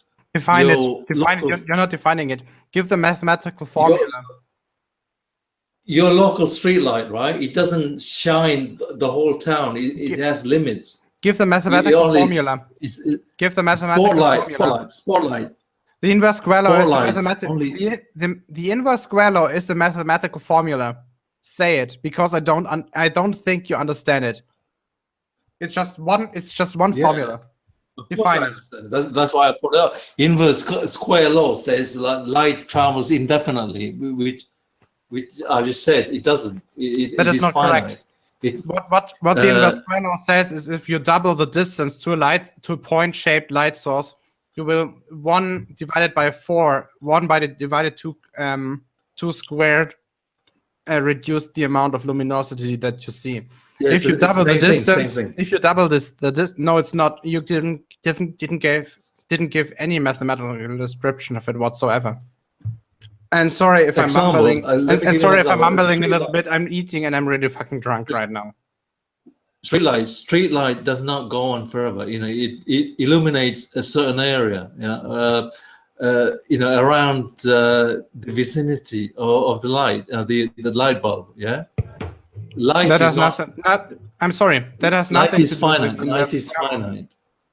Right? Have you actually taken? First of all, stop, because I don't like you misquoting shit. The inverse square law only deals with point sources. That are sources that are irradiating the light in every single direction at the same amount. Street lights do not fall into that category, because they are made to specifically shine the light downwards to the street. Do you understand? All I'm saying is the heliocentric model is bullshit. You know, that's all I'm saying. I'm sorry, that has nothing to do with the heliocentric model. Let's just say we're talking about an LED, a single LED in a 3D space, okay? Yes or no? Light has everything to do with this heliocentric model. You know, the sun. You guys saying the sun is 93 million miles away, and you know, if that is true, then the light should be, you know, should spread equally along the Earth. You know, it doesn't happen like that. You know. Before we continue, Rick, is it okay if I cut out the part of the actual hangout where I was in and just mirror it to my channel? That would be awesome. Second of all, Gio, look, yes. Gio, you're showing the 3 satellites. Example, what I was saying earlier. You know, didn't you listen to my presentation? I was not talking about satellites. I was talking about cell phone towers. I was talking specifically about Wikipedia. This is the exact model that Wikipedia shows. You know, it says you need 3 satellites. I was talking specifically about cell phone towers, going by the presupposition that you went by to say that the smartphone actually receives its positional data from cell phone towers, which, by the way, it doesn't. But I went by your presupposition. I win again. I still showed that you need three points to determine your actual position. To determine your actual position. And I showed you don't need 3 satellites. All you need is 1 cell tower. I've already proved it. No, I'm sorry, but you didn't. You just said it's pre-programmed, and I repeatedly asked you, what exactly is the programming from? How exactly does the smartphone or whatever device you're using know what the distance is to those Oh my God! I've already explained it. It's all it's programs. It's computer programs. It's all pre-programmed. Yes, and you're repeatedly saying it's programming. But I am asking you specifically what kind of programming it is. And you don't answer. You never answer. Well, yeah, I did answer. I said iOS X, whatever number you want to put in, then Android. You know, it's like Windows, isn't it? Sorry, Android is not a data point. Yes, agreed. Android. It's an operating system. Stop. Android indeed is an operating system. You're still not answering what exact data it's transmitting to determine the position. It's like you asking, what is the data that your computer is sending to the internet? And I'm asking, it's Windows 10. It doesn't make any sense. It's built in. iOS and Android have built in. Which data have they built in? I don't know. It's a computer program. You don't know because you have no fucking clue on how trigonometry works and how actually finding out your actual position works. You are completely ignorant on any of these subjects. I've just proved everything, Gio. You know, you bring out this bloody paint thing. You need 3 satellites to triangulate bullshit. No, you don't. As said, all you need is you don't need satellites. Cell tower. If you just know the distance to the cell towers, you at least need 3 different cell towers to communicate with simultaneously. And you completely disregarded that because you have no clue what geometry is and how it works. Nor does he have any desire to understand anything that he's talking about. Well, geometry, shapes, angles, and all that is for kids. You know, they play with it when they're kids. You know, they play with the triangles and squares and you really believe rectangles. They're not only playing with this. You understand that we actually use trigonometry to determine positions of any given points on the planet, right? We're using GPS trigonometry only works. And we're using theodolites. Using trigonometry only works to a certain extent, right? You can triangulate the height of a tree or church spire or whatever, like a small hill. But there's limits. You know, you can't fucking say.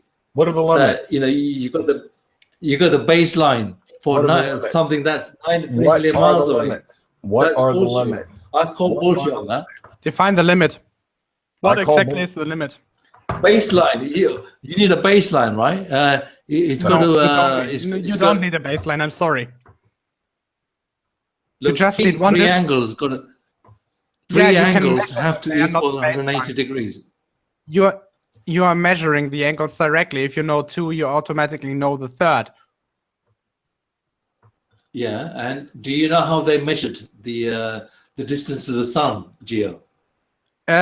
Yes. They were using. No, you don't. Originally, they were using shadow length. They knew the distance between 2 different points on the planet, and they knew the difference in angle between the shadows that the sun was casting to determine the distance to the sun. Wait, we're talking about the distance to the sun or the diameter of the planet? I'm sorry, I'm confused. Oh, Tom knows. I'll tell you how they did it. It was actually one of your countrymen called Enke, right? In I believe 1834. Maybe, I don't know. Enke, right? Yeah, in 1834, what he did was he sent 2 of his colleagues, out. He wanted them to observe the transit of Venus. Oh, that one. All right. Okay, I remember. Right? Oh shit, I'm still and they cocked it up. They cocked it up, Gio. In what way? They fucked it up, and then they made up numbers. He said it's 97 million miles away. In what way? A few years later, what was somebody the came along and said, no, what was the it's 95 million miles away. And then a few years later, another idiot came along and said, oh no, let's make it 93 million miles away. This is how they. Do you actually understand that the difference between 95 and 93 is only 2% difference? There's only 2% difference between the values that you just gave me. 2%, that's pretty fucking accurate. It doesn't matter. The sun is not 93 million miles away. Just because we can't determine the distance to the sun on for every angstrom, we can't be able to determine it for every few thousand miles. I'm sorry, you're wrong on that point. So how can the baseline be somewhere on Earth when an object is 93 million miles away? You know, how do you reconcile that? So, do you want me to give the calculation on how to determine the distance of the sun? I know the calculation. It's bullshit. That's what I'm saying. It's not bullshit. First of all, you're not answering the question. Do you want me to show it to you? No, I don't want you to show it to you. I'm asking you, how do you get a baseline for an object that's 3 million miles away? That's what I'm asking you. I'm saying you don't need necessarily need the baseline. Trigonometry works. Of course you need a baseline. That's how trigonometry works. You need a baseline first to determine the object. All right, that's what you meant. That's what you meant by baseline. I think I misunderstood you there. All right, you just have to know the distance between. I'm sorry. Yeah, it's bullshit, man. Please let me speak. You interrupted me. The heliocentric model is built on a faulty foundation. Again, the way that the distance to the sun is actually calculable by a very precise amount is you calculate you do trigonometry of the distance to Mars, and then you use Copernicus and not Copernicus. Was it Copernicus? Fuck. No, it was Edmund Halley, who calculated the distance to Mars. And do you know how he did it? I don't know. Probably let me explain how he did it. Second law of orbital motion, which was no first derived by. Let me explain how he did it. Let me explain how he did it. All right, go ahead. This should be good. Yeah. In the evening. By the way, I'm sorry. Before we continue, it was Kepler, not Copernicus. I'm sorry, Kepler. Kepler's laws of orbit. Then Halley. They used Halley's calculation, right? How he did it is Halley was using he was using a transit of Venus to determine it, as far as I remember. That's right. Yeah. And how he did it was like he took a measurement in the evening, right? From his shed, or from his house. Now listen, let me explain. Then you know that heliocentrism is bullshit. Let me explain. He took the measurement in the evening from his house or his shed outside. Yeah.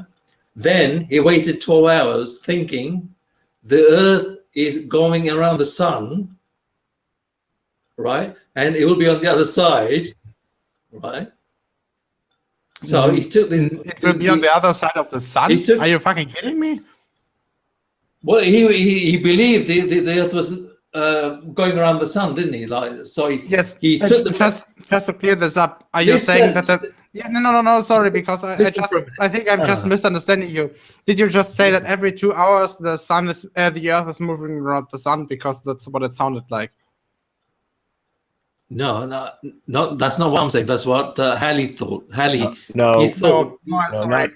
thought the Earth was moving around the sun. He's going around the sun. No, yeah. 12. You said 12 hours because of rotation. 12 hours. Do you think that Halley thought that the Earth is going around the sun every 12 hours? Are you kidding me? 12 hours would get him to the opposite side. You know, listen to what I'm saying. Half rotation. Listen to what I'm saying. Listen, right? He took a measurement, right? In the evening, let's say 7 p.m., right? Then he thought he'll wait 12 hours thinking that the sun is going around the Earth is going around the sun. No, rotation. And he'll be on the other side. 12 hours rotating around. Rotation. What do you mean by on the other side? The Earth. You mean rotation of the Earth, not rotation around the sun, right? There's a difference. You love this. You love this explanation. Okay, rotating around the sun, right? 12. No, Tom. This is incredible. Holy shit. Tom, it's not about the orbit. It's about the rotation of the Earth on its axis. 12 hours will give you half a rotation. So there you have half the circumference or the diameter of the Earth separation. This is really funny. You got to listen to this, right? I agree. This is really fucking funny because you don't seem to understand the difference between the rotation of the planet and the rotation of the planet around the sun. This is Edmund Halley. He's quite a famous guy. He took another measurement in the morning, 12 hours later, thinking he's on the he's on the other side of the sun, right? No, he didn't. This is a challenge for you. This is a challenge for you. I'm sorry. That's how we got the baseline. Just give me a second. This is a challenge for you. Find the source. Actually, find the source where Halley said that 12 hours after his first measurement, he would be on the other side of the sun. This is a challenge. If you actually meet the challenge, I'm gonna delete my channel. Do you understand that?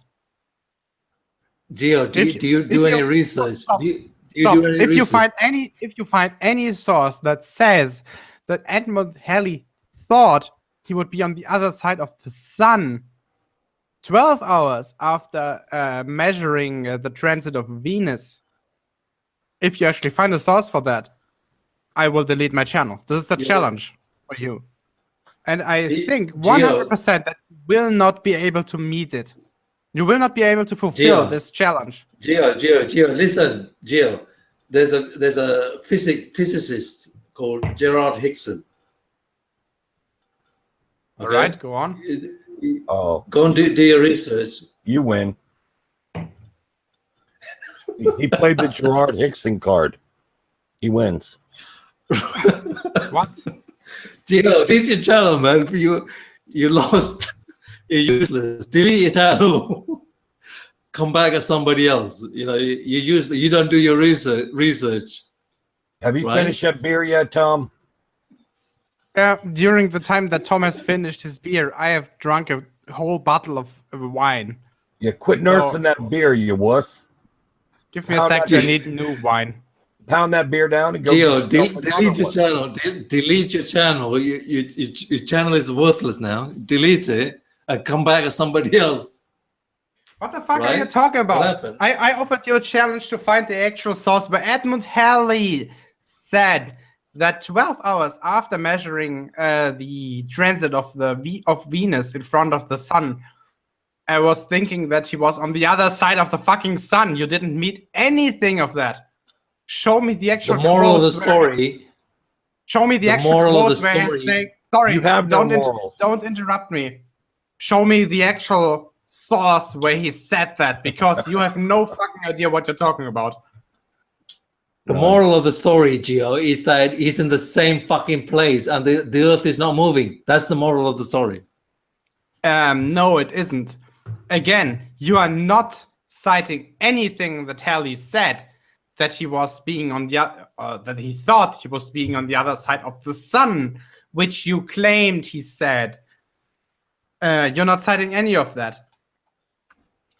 So again, you've not met any challenges. You just have no fucking clue what you're talking about.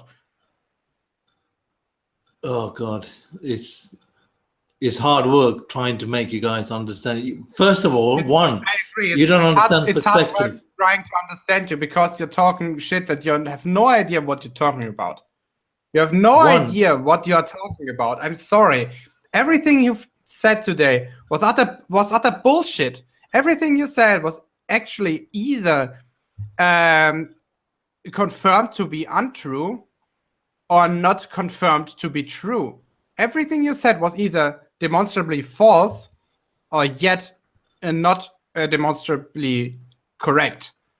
You're talking about bullshit. You said nothing correct today. Everything that you were talking about, I refuted. Number one. I can back Tom up on this. He said Jack Daniels was half price. And he bought some. Number one, I think that doesn't count. You guys don't understand perspective. First of all, I would dispute that Jack Daniels even counted as whiskey. That stuff is disgusting. Oh. You guys claim victory like in a circle jerk, right? That's number two. Number three, you guys don't understand sunrise and sunset. What does this do with anything that we're talking about explained to you.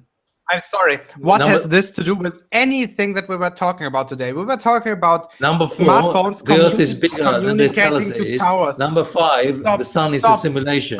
Stop. Today we were talking about smartphones communication with cell towers, and we were talking about Edmund Halley measuring the distance to the sun.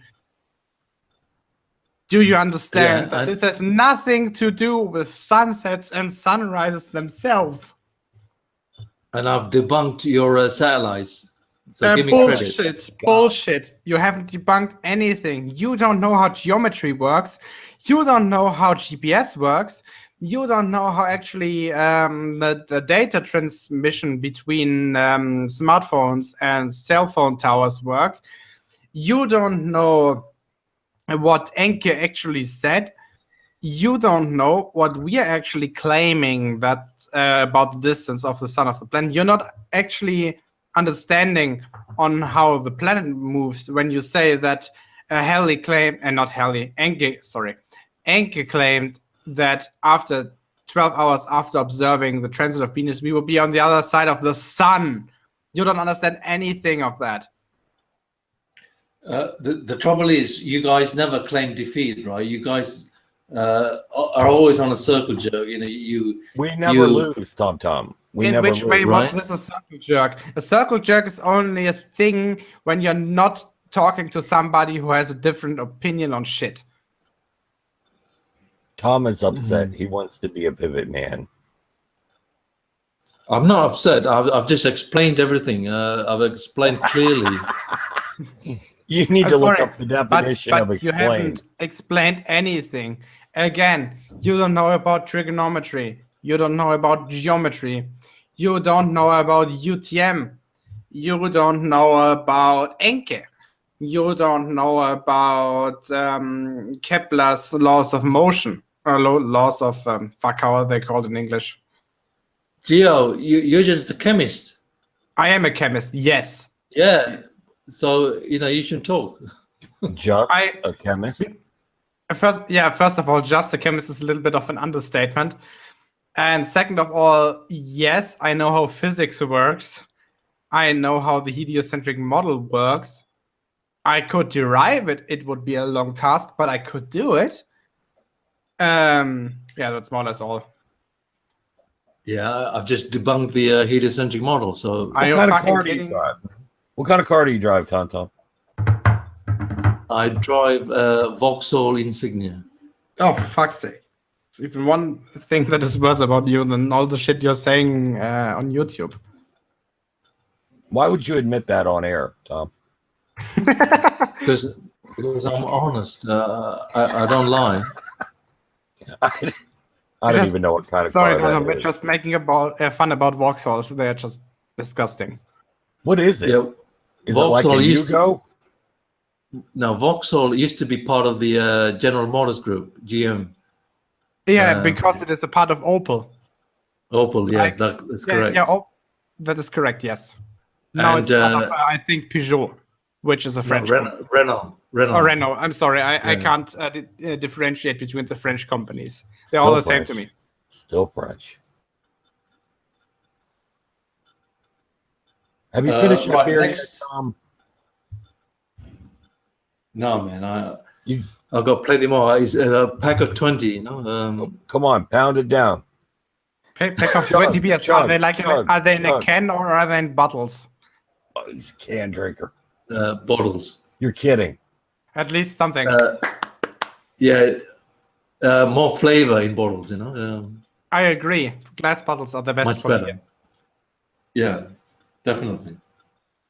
Gio knows his stuff. He knows his beer. Yeah, I mean, I'm a fucking Franconian. What do you expect? We have the highest brewery density per population and per area on the planet. You don't drink and drive, do you, Tom? No, I don't. I used to. You know, I'm sorry to say this, but when I was a bit younger, I did. I used to go to the pub, you know, the bar, and get absolutely plastered and drive off home. You know, sometimes I didn't know what the fuck I was doing. I only hope I'm forgiven. You know, it's really bad. Did you kill anyone? I don't think so. If I did, I think I'd be in jail. That's right. You're not a rock star. Right. Next subject. What else? What else do you want me to debunk? Debunk the word explain. Show us how it means something totally different than what we think it does, because to you it means something different. So debunk the dictionary definition of explain. Well, before we continue, according to a blood alcohol calculator that I found online, I now have a 0.9 promille of alcohol in my blood circuit. Just for your information. How much? 0.9 promille. That's 0.09%. I don't know what units you're using, but it's enough to not be able to drive anymore. Yeah, 0.8's usually the limit over here. 0.8%. All right. 0.08 would be the legal limit. Okay. That would be where they take you in. So you're legally drunk, can't drive now in the U.S. So yeah, I feel I literally wouldn't be able to drive it anymore. TomTom is about a 0.15%. Well, you know, I have to say that beer is really bad for people with a weak bladder. You know, definitely consider. Yes, it's because there's not enough alcohol per volume of liquid that you have to ingest to get fucking wasted. That's why I'm drinking wine. Why don't you do shots of Jack Daniels and chase it with your beer, Tom? That'd be more effective. Yeah, the trouble is Jack Daniels finished a couple of weeks ago. Only lasted a couple of days, unfortunately. Oh. You know, it's really nice with Coca-Cola. Really, really nice. Yeah.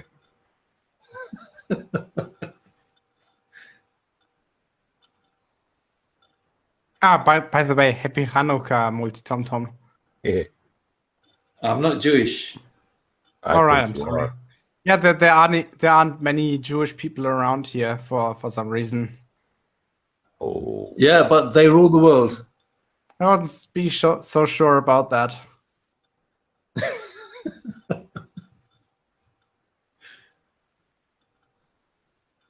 Well, what else is Tom going to teach us? Let's ask chat for the next subject. Chat room, what do you want us to talk about next, please? I've already debunked the ball Earth, the satellites. Again, this is not correct. You haven't debunked anything, and you haven't. I think today you haven't said anything that makes any amount of sense, except of the entire beer and alcohol thing that was kind of justified, I guess. Yeah, you would say that. Yeah, because when we're talking about alcohol, I actually know what the fuck we are all talking about. What are of course stars? You do. You're German. It's what natural. That is correct. What are stars? Can you tell us what stars are? Yeah, they're decoration and used for navigation. I'll be back for 1 minute. I'll be back soon, okay? All right. How do they work, Tom? What are they made of? Where are they? Are they on a dome? Are they different distances away? What are they made of? How do they work? Well, why do we see them? I can only go by what Scripture says. You know, it says the decoration for mankind. Decoration. And they're used for navigation. That's it. But composition, no idea. So you don't know what they're made of or anything. Okay. No, not really. And by the way, they are not suns. You know that. Well, I mean, have you seen any footages of them of the stars? You know, they look multicolored, different composition. Like some flicker, some don't. All different kinds of composition. Talk about bad out of focus images. I don't think so. I don't think they're out of focus. It's your point of view, isn't it? How would you know? Coming from a heliocentric model, right? You'd say they're suns. They're all stars or distant suns. All right. Well, how would you know if they're in focus or not? I'm curious. Well, because you can see them clearly. It doesn't look out of focus. What are you using to? I mean, why are they different colors? Why are most of them different colors? By the way, I'm back. What are you guys talking about? Stars. Why are colors. stars? All right. Why are stars different colors? That's easy. Look up Wien's law. In German, it's Wiensches Verschiebungsgesetz. It says that every black body radiation has a different wavelength depending on the temperature it has. That's it.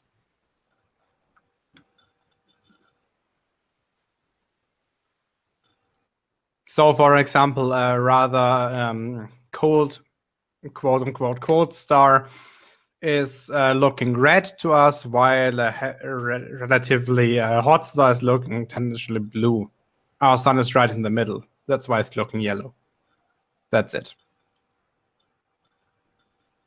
I don't buy that, because if they are all suns, they should all have the same color. They should look the same. That is not correct. I mean, there are different nuclear reactions that are going on in stars, and some of them are dependent on the temperature to the power of 8. That means that an increase of temperature by 5 degrees doubles the amount that nuclear reaction is happening. Do you understand that? There's a thing called the CNO. Look up the CNO cycle. It's fusing hydrogen to helium using C14 nuclear cores as a catalyst. And that thing is dependent on the temperature to the power of 8. So yeah, stars are different because they have different amount of hydrogen, they have different sizes, they have different temperatures. So fucking what? Yeah, our sun is a template. So if you're saying all stars or suns, they should all look the same. They should all have the same properties, right? Why don't all humans look the same, Tom? They're all human. Why don't they all look the same? That's different. We're not stars. No, I mean, take a person. Adam. Adam's the template. Why doesn't everybody look like Adam? Because it was meant to be this way, all right, the stars are meant to be the way they are. There you go. Done. No, to begin with, no, Tom, you can't win this because you're illogical. I don't even have to get scientific with you. You're debunkable at a kindergarten level. No, yes. You guys are saying no, Tom. You can't think. Yeah, you're saying you're illogical. You make silly claims based upon your own ignorance and inability to think. And I'm not saying stars are suns. You are claiming that all the stars are suns. Yeah. And again, happy Hanukkah. They have the same property. Already. So that means our own sun is a template. We should use our sun. No. That is not correct. MultiT0mt0m, do you think all nuclear reactors that we have on the planet are identical? Sorry? Do you think that all the nuclear reactors that we have on the planet are identical? There is no nuclear reaction. It's a for fuck's sake, are you kidding me? Holy fucking shit. He's going deep in the troll book here. Oh, for fuck's sake. That is painful. I'm sorry. Hey, Tonto, why don't you go over there to Fukushima and volunteer to clean it up and drink the water and everything? Yeah, for those who don't know, every second wild boar that is shot in Bavaria isn't allowed to be used as food because the radiation levels from Chernobyl are too high. I'm sorry, TomTom, but this is a fucking fact. Nuclear reactions are a thing. You can measure radiation. And you can measure the damage that it's doing on people. Let me give you two examples. Yeah? Go ahead. Wow, daily double. There were two nuclear disasters. One, like you said, in Chernobyl. That is not correct. There were much more. For example, 3 Mile Island, or the fire in Windscale in the United Kingdom. Okay, let me give you two then. Let me give you two examples. One in Chernobyl, like you said. Another one in Bhopal, India, right? No, that is not correct. I'm sorry. Bhopal was not a nuclear reaction. Bhopal was a chemical. No, Bhopal was It was a chemical accident. No, I don't think you were born, Gio, at the time. It was like 80s, somewhere in the 80s, you know. He's talking about the Union Carbide battery plant? Yes, that's what he's talking about. No, it was a nuclear power plant in Bhopal, India. That is not correct. You realized you're talking to a chemist. We are being taught about this shit in second semester. You could give a citation for it if it were correct, Tom. What happened in Bhopal was that a tank of methyl isocyanate was damaged, leading to an exothermal reaction, which happened to produce as much carbon dioxide to kill a bunch of people. Okay, all right. I concede. Sorry, you owe me an apology. You said to me that I was wrong about something. Directly, take that back, or that conversation is over. No, you owe me an apology on that one. I'm older than you, Gio, so I know. It doesn't matter if you're wrong. It doesn't matter if you're older than me. If I happen to be more informed about shit that you don't actually have a fucking clue about, then that's not my fucking fault. Okay. You're older than me. I concede. You've got to be what? I concede on this 93, occasion. Tom? So 93. you concede that you're wrong on Bhopal. There's no way you could be younger than 93 and be this senile, Tom. You have to be at least 93. Okay, all right. Let's take Chernobyl as an example. Sorry, you yourself were quoting Bhopal. Bhopal was not a nuclear accident. Bhopal was a chemical accident. Take that back right now. Sorry, that's what you said. You're insulting me and every single chemist on this planet to mix up nuclear accidents with chemical accidents. That's what you're doing. I said, I conceded. Gio, all right, English is not your first language, I understand, but I already said I conceded, right? All right, so you take that back, right? You take that back. Let's take Chernobyl for as an example. Yeah, you're saying again. There was I just want to ask you: accident. Do you take that back? Your comment about Bhopal? Yes or no? Oh my God! I said about 5-6 times. I've conceded. Do you understand what conceding means? Is that a yes? Is it a yes? I've conceded, Gio, for fuck's sake, conceded. All right, let's look. Curve, does this count as a yes? I'm not sure. Look up the word concede. CONCEDE. Concede. I concede. I am aware on how this is spelled. So I think Curve, does this count as a yes? Oh, he concedes. Gio, I think you're drunk, mate. You maybe need to eat something. I indeed am drunk, but still, apparently, my brain is working better than yours because I can tell the difference between a chemical accident that releases carbon monoxide and a nuclear accident, which you apparently aren't able to do. Okay, well, as far as I'm aware, Bhopal was also a nuclear accident, but like I said, that is not correct. I concede on that. You're not very aware. So let's take Chernobyl. You're aware. So you're not very aware. So that doesn't help any. Go to Chernobyl. How is that not nuclear? Okay. Right. You're saying that it was a nuclear disaster, yeah? But Chernobyl, yes. There's absolutely no evidence. They say, right, if there is a nuclear leak, it will, stay on the environment. I don't know the exact term for it, but it will stay on the environment for at least 200 to 300 years. That area will be affected. Yeah, but that is correct. You realize we can measure that. What the TV showed was 1 or 2 people with burns, chemical burns, right? That's not necessarily nuclear. No, wait, stop. Not chemical burns. There's a difference between chemical burns and suffering from radiation sickness. There's a difference. Yeah, radiation sickness is completely different to chemical burns, isn't it? Yes, and therefore you can determine whether it was a chemical accident or a nuclear one, and it definitely was a nuclear one. What nuclear accidents cause, what radiation poisoning does, is first of all to just destroy your hair follicles, so all your hairs will fall out. It will cause particular damage to your skin.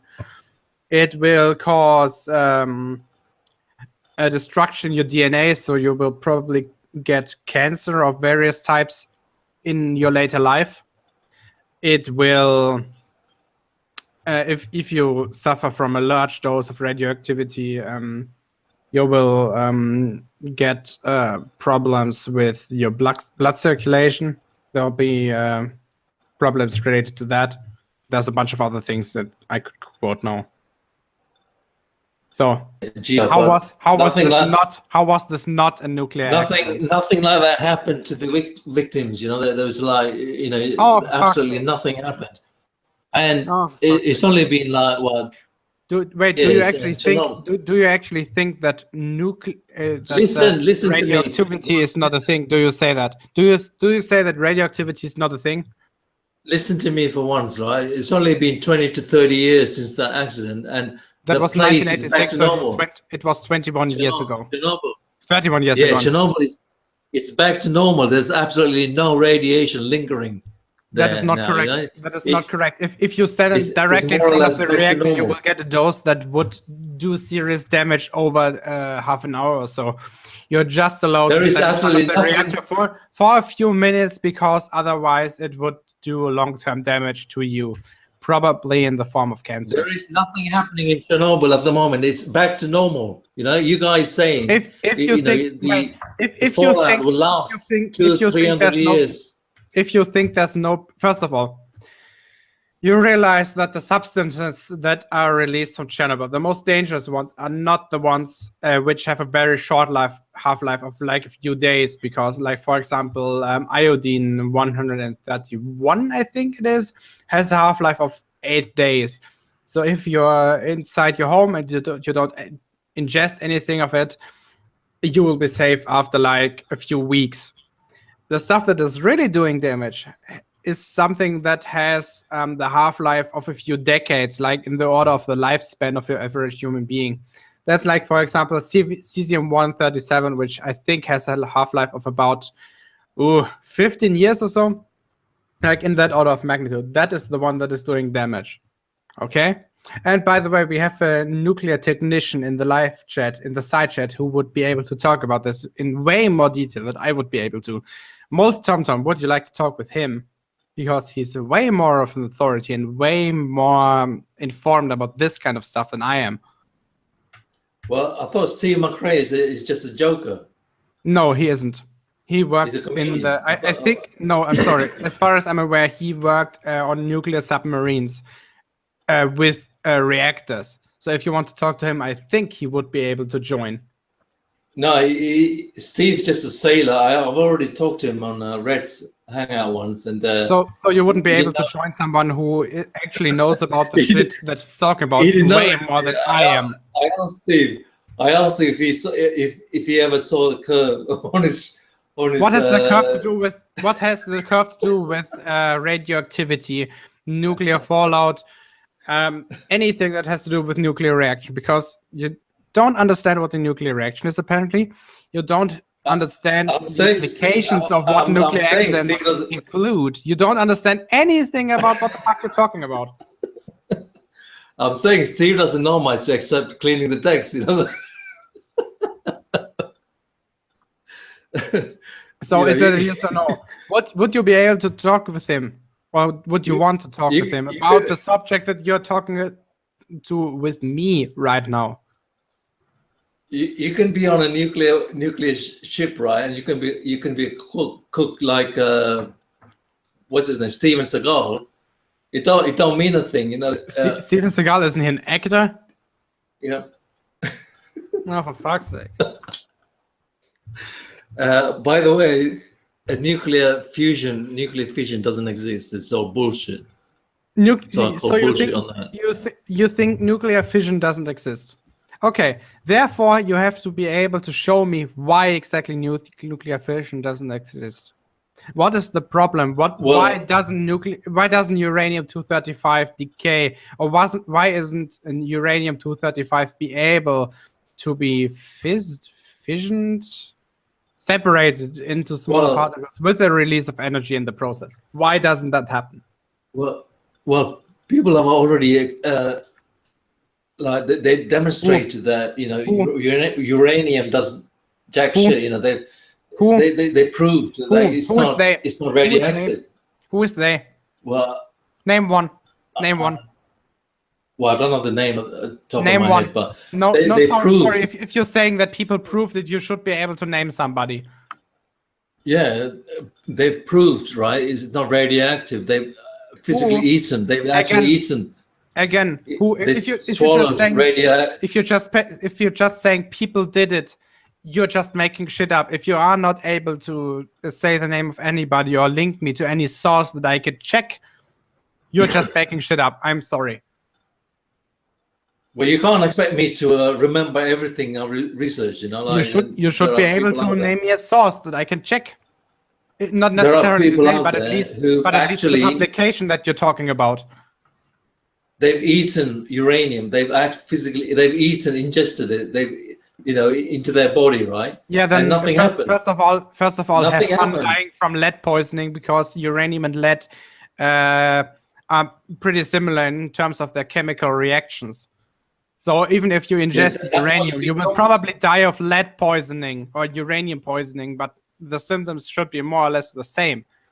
Second of all, uranium-235 is an alpha radiation. It radiates alpha radiation, which is most destructive when it is ingested. So yeah, have fun from dying of, I don't know, stomach cancer or something. Oh, by the way, atoms don't exist either. Are you fucking kidding me? I'm a chemist. Do you understand that everything that I do for a fucking living has to do with the properties of atoms? Right? Do you understand that? Yeah, I understand what you've been taught, Gio. But are you kidding me? I measured this shit myself. I measured the X-ray absorption spectra of metals. I measured, for example,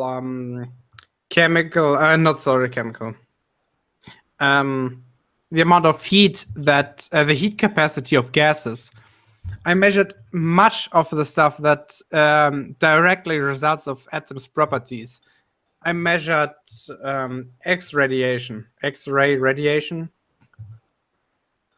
I know how NMR works. I know how infrared spectroscopy works. I know how UV radiation spectroscopy works.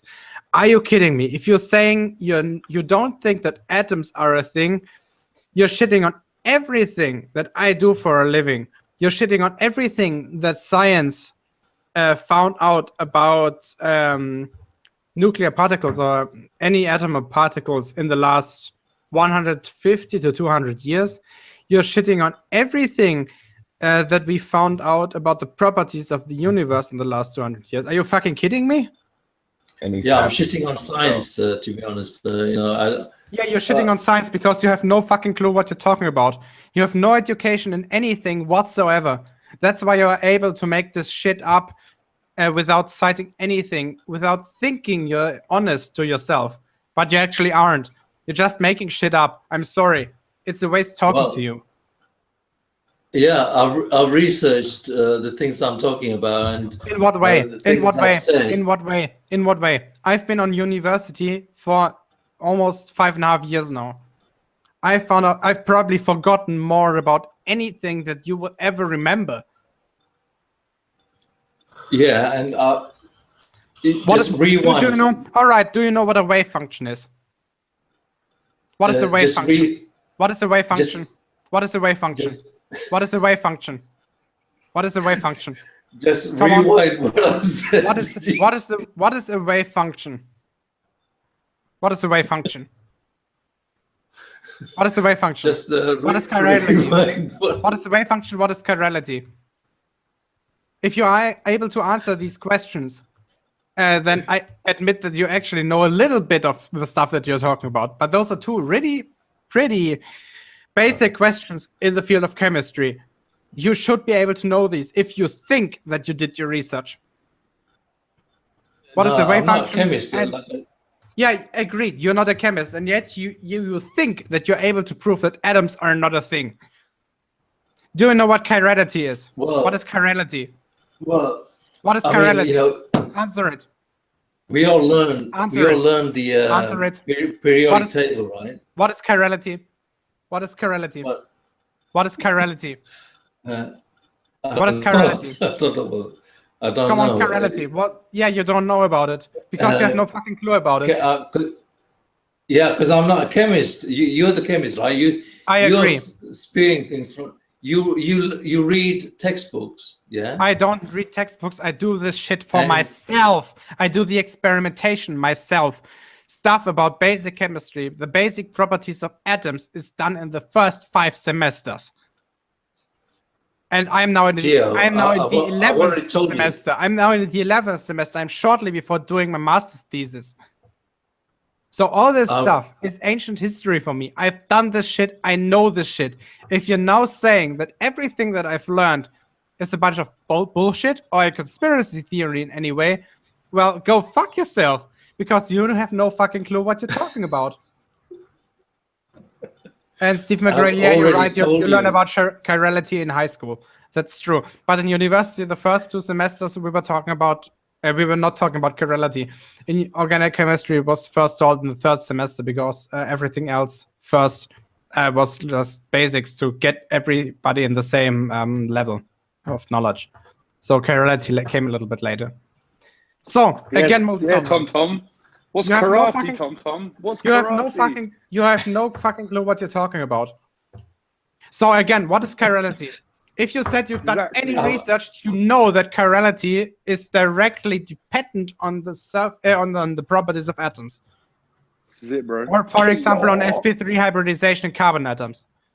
Yeah, I've already said that atoms don't exist. Do you know what sp3 or in general what hybridization of atomic orbitals is?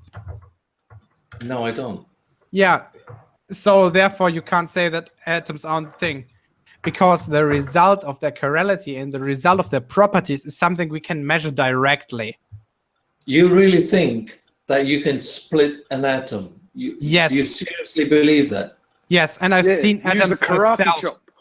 I've used atomic force microscopy and STM, scanning tunneling microscopy, to see atoms directly myself.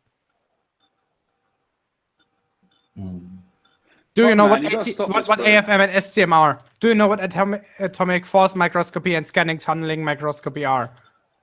They are a simple tool, a really simple tool. For a few $1,000s, you can build one yourself to see atoms directly for yourself.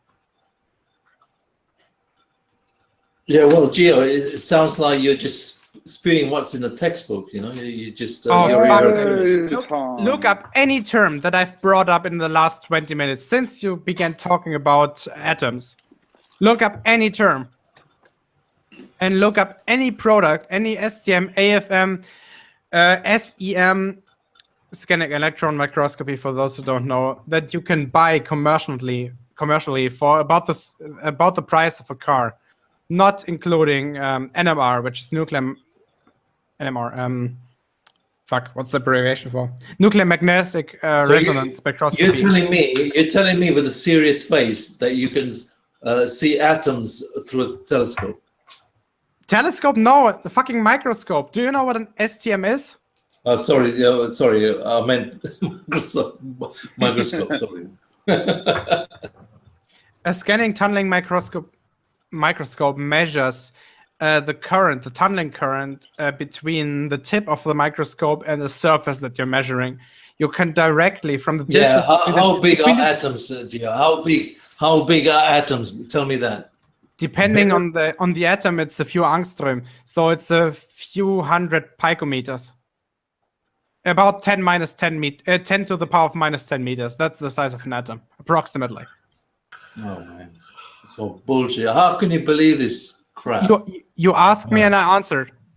So what's your implication? Yeah, but how can you believe it? You know, you've been taught this because I can prove it. I can prove it myself using the right tooling. I calculated the molecular mass of gases of molecules in the gas form only using how's it called? Fuck. Ideal gas law.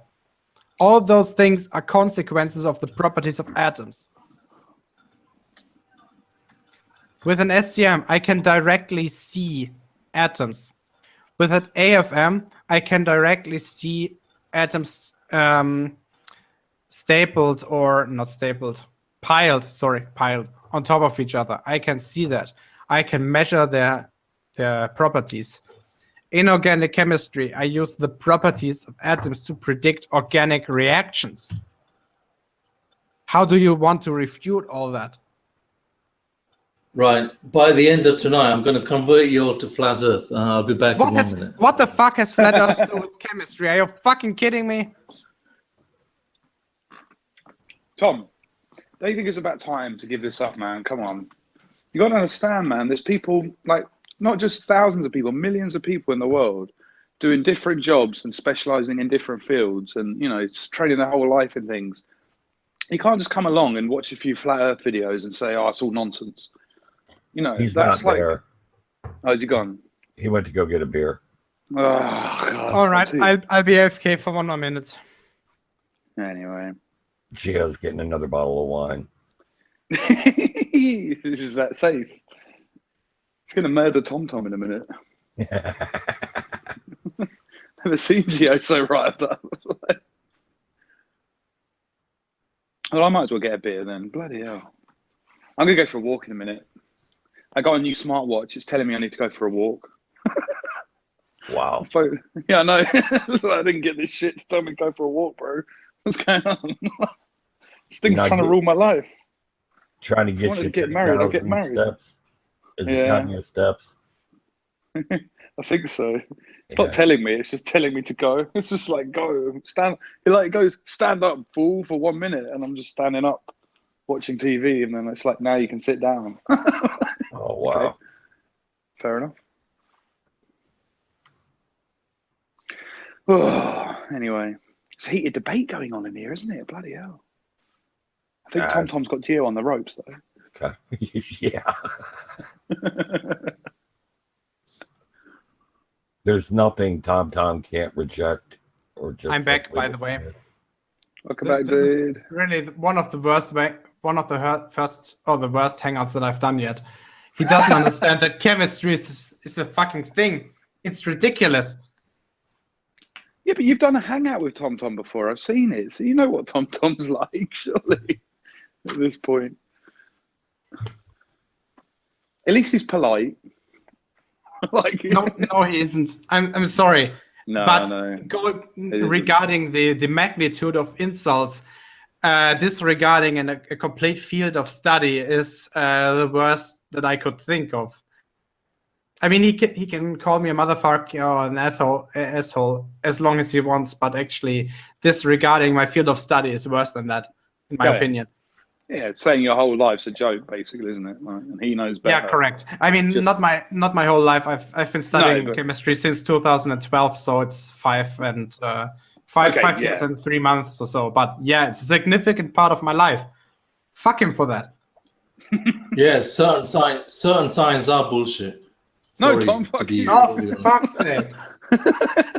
Actually, MultiT0mt, do you understand how much of your life is influenced by the knowledge we've gained to predict chemical reactions? Do you understand that about 50% of the nitrogen in your body once went through a Haber-Bosch process?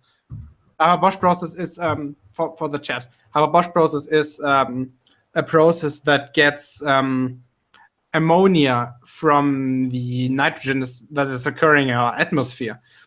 The guy who invented this, Bosch, how was he called with the first name? I don't remember. He got his Nobel Prize for, quote, making potatoes from pure air, because he was developing the fertilizers that we use today to feed the plants and to feed actually 50% of the world's population. Do you understand how important chemistry is, MultiT0mt? Do you understand that you probably wouldn't be alive today if we didn't understand how chemistry works? Well, I can accept chemistry for that. technology, right? I can accept technology as medicine and chemistry to a certain extent, like what you said. But astronomy, quantum physics, that kind of Star Trek science, I reject. Then stop using your computer, because what do you think? How do you think a transistor works? It's using chemical and quantum physical principles.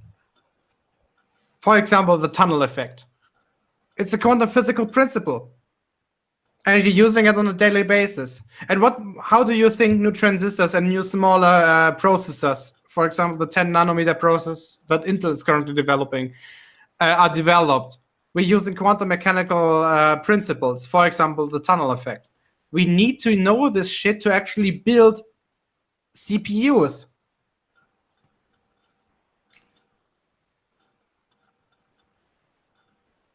Yeah, I mean, Tom, but- think about it this way, bro.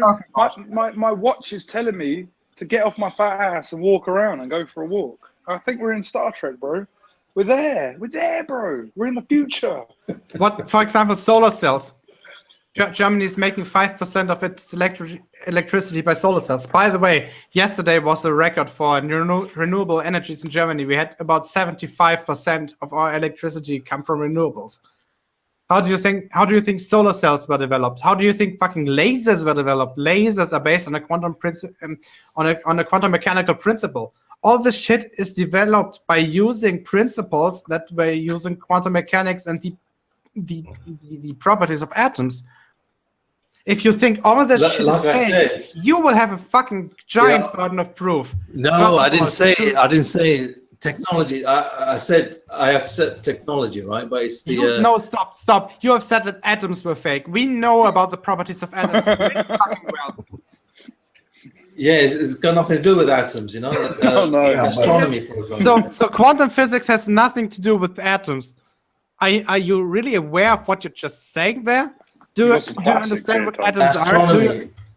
Do you understand what electrons are? No. You have no fucking clue what you're talking about. I'm Right? sorry. Astronomy, right? It's when you research it, it's a philosophical construct. It's not reality. Astrology. That is not fucking correct. Do you understand that photons are a thing? We can measure photons. Therefore, we know about astrophysics.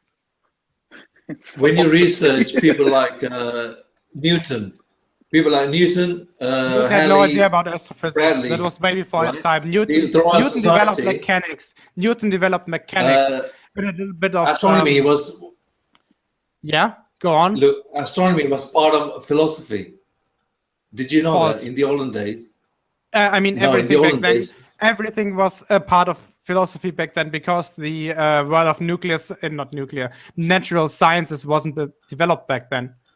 For example, mathematics is still a part of philosophy. If you're studying mathematics, you're going to the philosophical part of university. The word natural sciences wasn't developed back then. It wasn't a thing back then. Did you know that Newton was an alchemist? Yes, because chemistry wasn't a thing back then. He probably bought into phlogiston theory. No, there's a big difference between alchemy and chemistry. Oh, Yes, because chemistry is actually knowing what the fuck you're talking about. Alchemy started on the idea that you would be able to make gold from other elements, which, even if possible, would not be a field of chemistry, but of nuclear synthesis, which is a part of nuclear physics. Arwen can do it. You hear a Newton. He was a philosopher first of all, right? That's correct. Yet we don't alchemy, Yet we don't give a fuck about his book. Yet we don't give a fuck His about book. We don't give a fuck about Newton's philosophy or nuclear theology. All we give a fuck about we only give a fuck about what is actually measurable, which is Newton's mechanics, Newton's mechanic principles. For example, Newton's that's what I'm saying. It's bullshit because his book, Philosophy, Mathematical Principia, whatever crap, is a philosophical book. It's not a scientific. And no, sorry, it's physics. He's a philosopher first and foremost. Sorry, it's physics. The word wasn't a thing back then. That's the problem that you don't seem to understand. The word physics developed afterwards. Oh my God. All right, go back all the way to...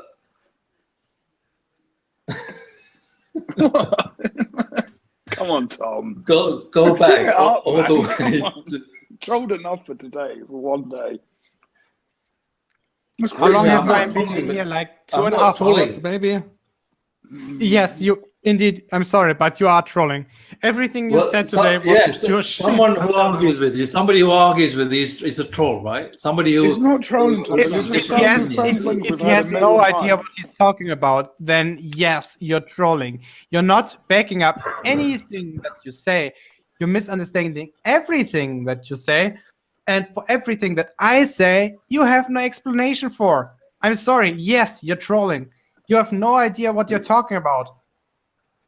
You have to research the history of heliocentrism and how they got it so wrong. I'm sorry. What has heliocentricity to do with chemistry? You said chemistry and atoms are wrong.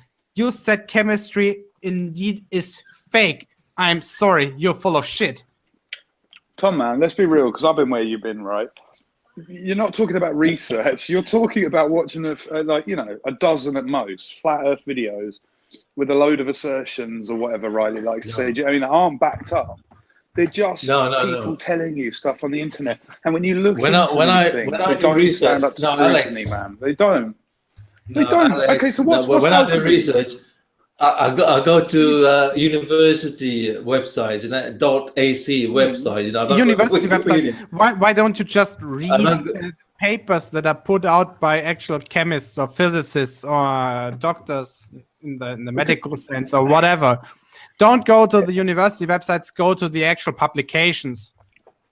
Yeah, Tom. The reason I say that is because when you make these comments about alchemy and the history of heliocentricity and all this stuff, it just sounds exactly like the same stuff I heard on those videos when I used to watch them. Do you know what I mean?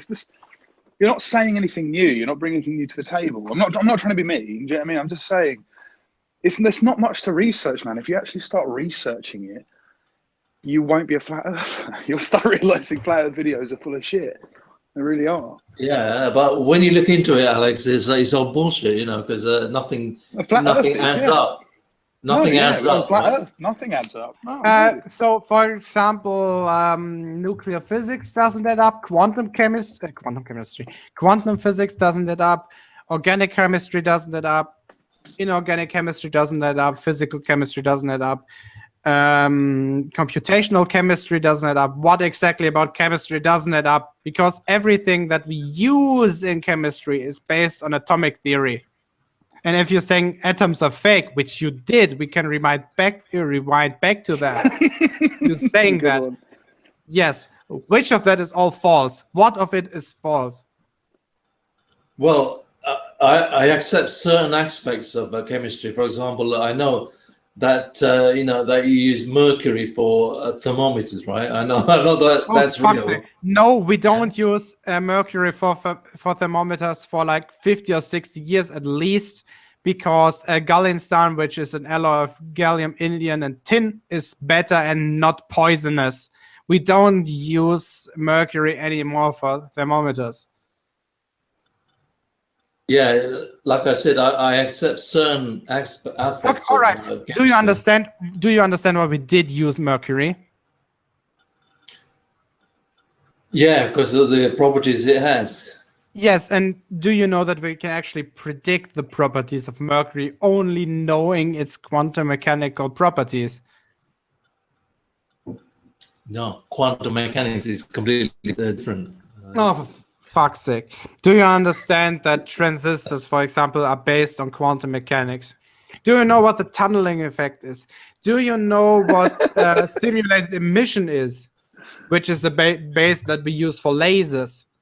Because lasers, for those in the chat that don't know, is an abbreviation of stimulated emission of, laser. Fuck. Shit. I love the way you say fuck anymore. Yeah, let me talk to Alex. It was it was light amplification by stimulated emission of radiation. That's what it was. We used quantum mechanical principles to predict that lasers would be possible before knowing about lasers. If you're saying that quantum mechanics is fake, you're shitting on everything we've accomplished since about 1950. Right, even earlier. Because atomic theory, modern atomic theory is based on quantum mechanics, and that has started in like 1925 or so. You're shitting on on all progress and all chemical and technical progress that we've done since about 1925 to 1955. Do you understand that that's the case? Well, the things I have problems with are things like things we can't test, like quasars, and this is it. Right then, you're scanning through your brain for things chemistry? you've seen on a flat Earth video, Tom. Come on. What have quasars to do with chemistry? Quasars are not a chemical phenomenon. I'm not talking about chemistry now. I'm talking about bullshit. I'm sorry, but we're talking about chemistry, and yet you have to point out anything that is wrong with atomic theory. Anything. He doesn't know. And the distances to luminaries, you guys, if you want to talk to a physicist, I'm sorry. If you want to talk to a physicist, I would have a friend of mine who is indeed studying physics at university.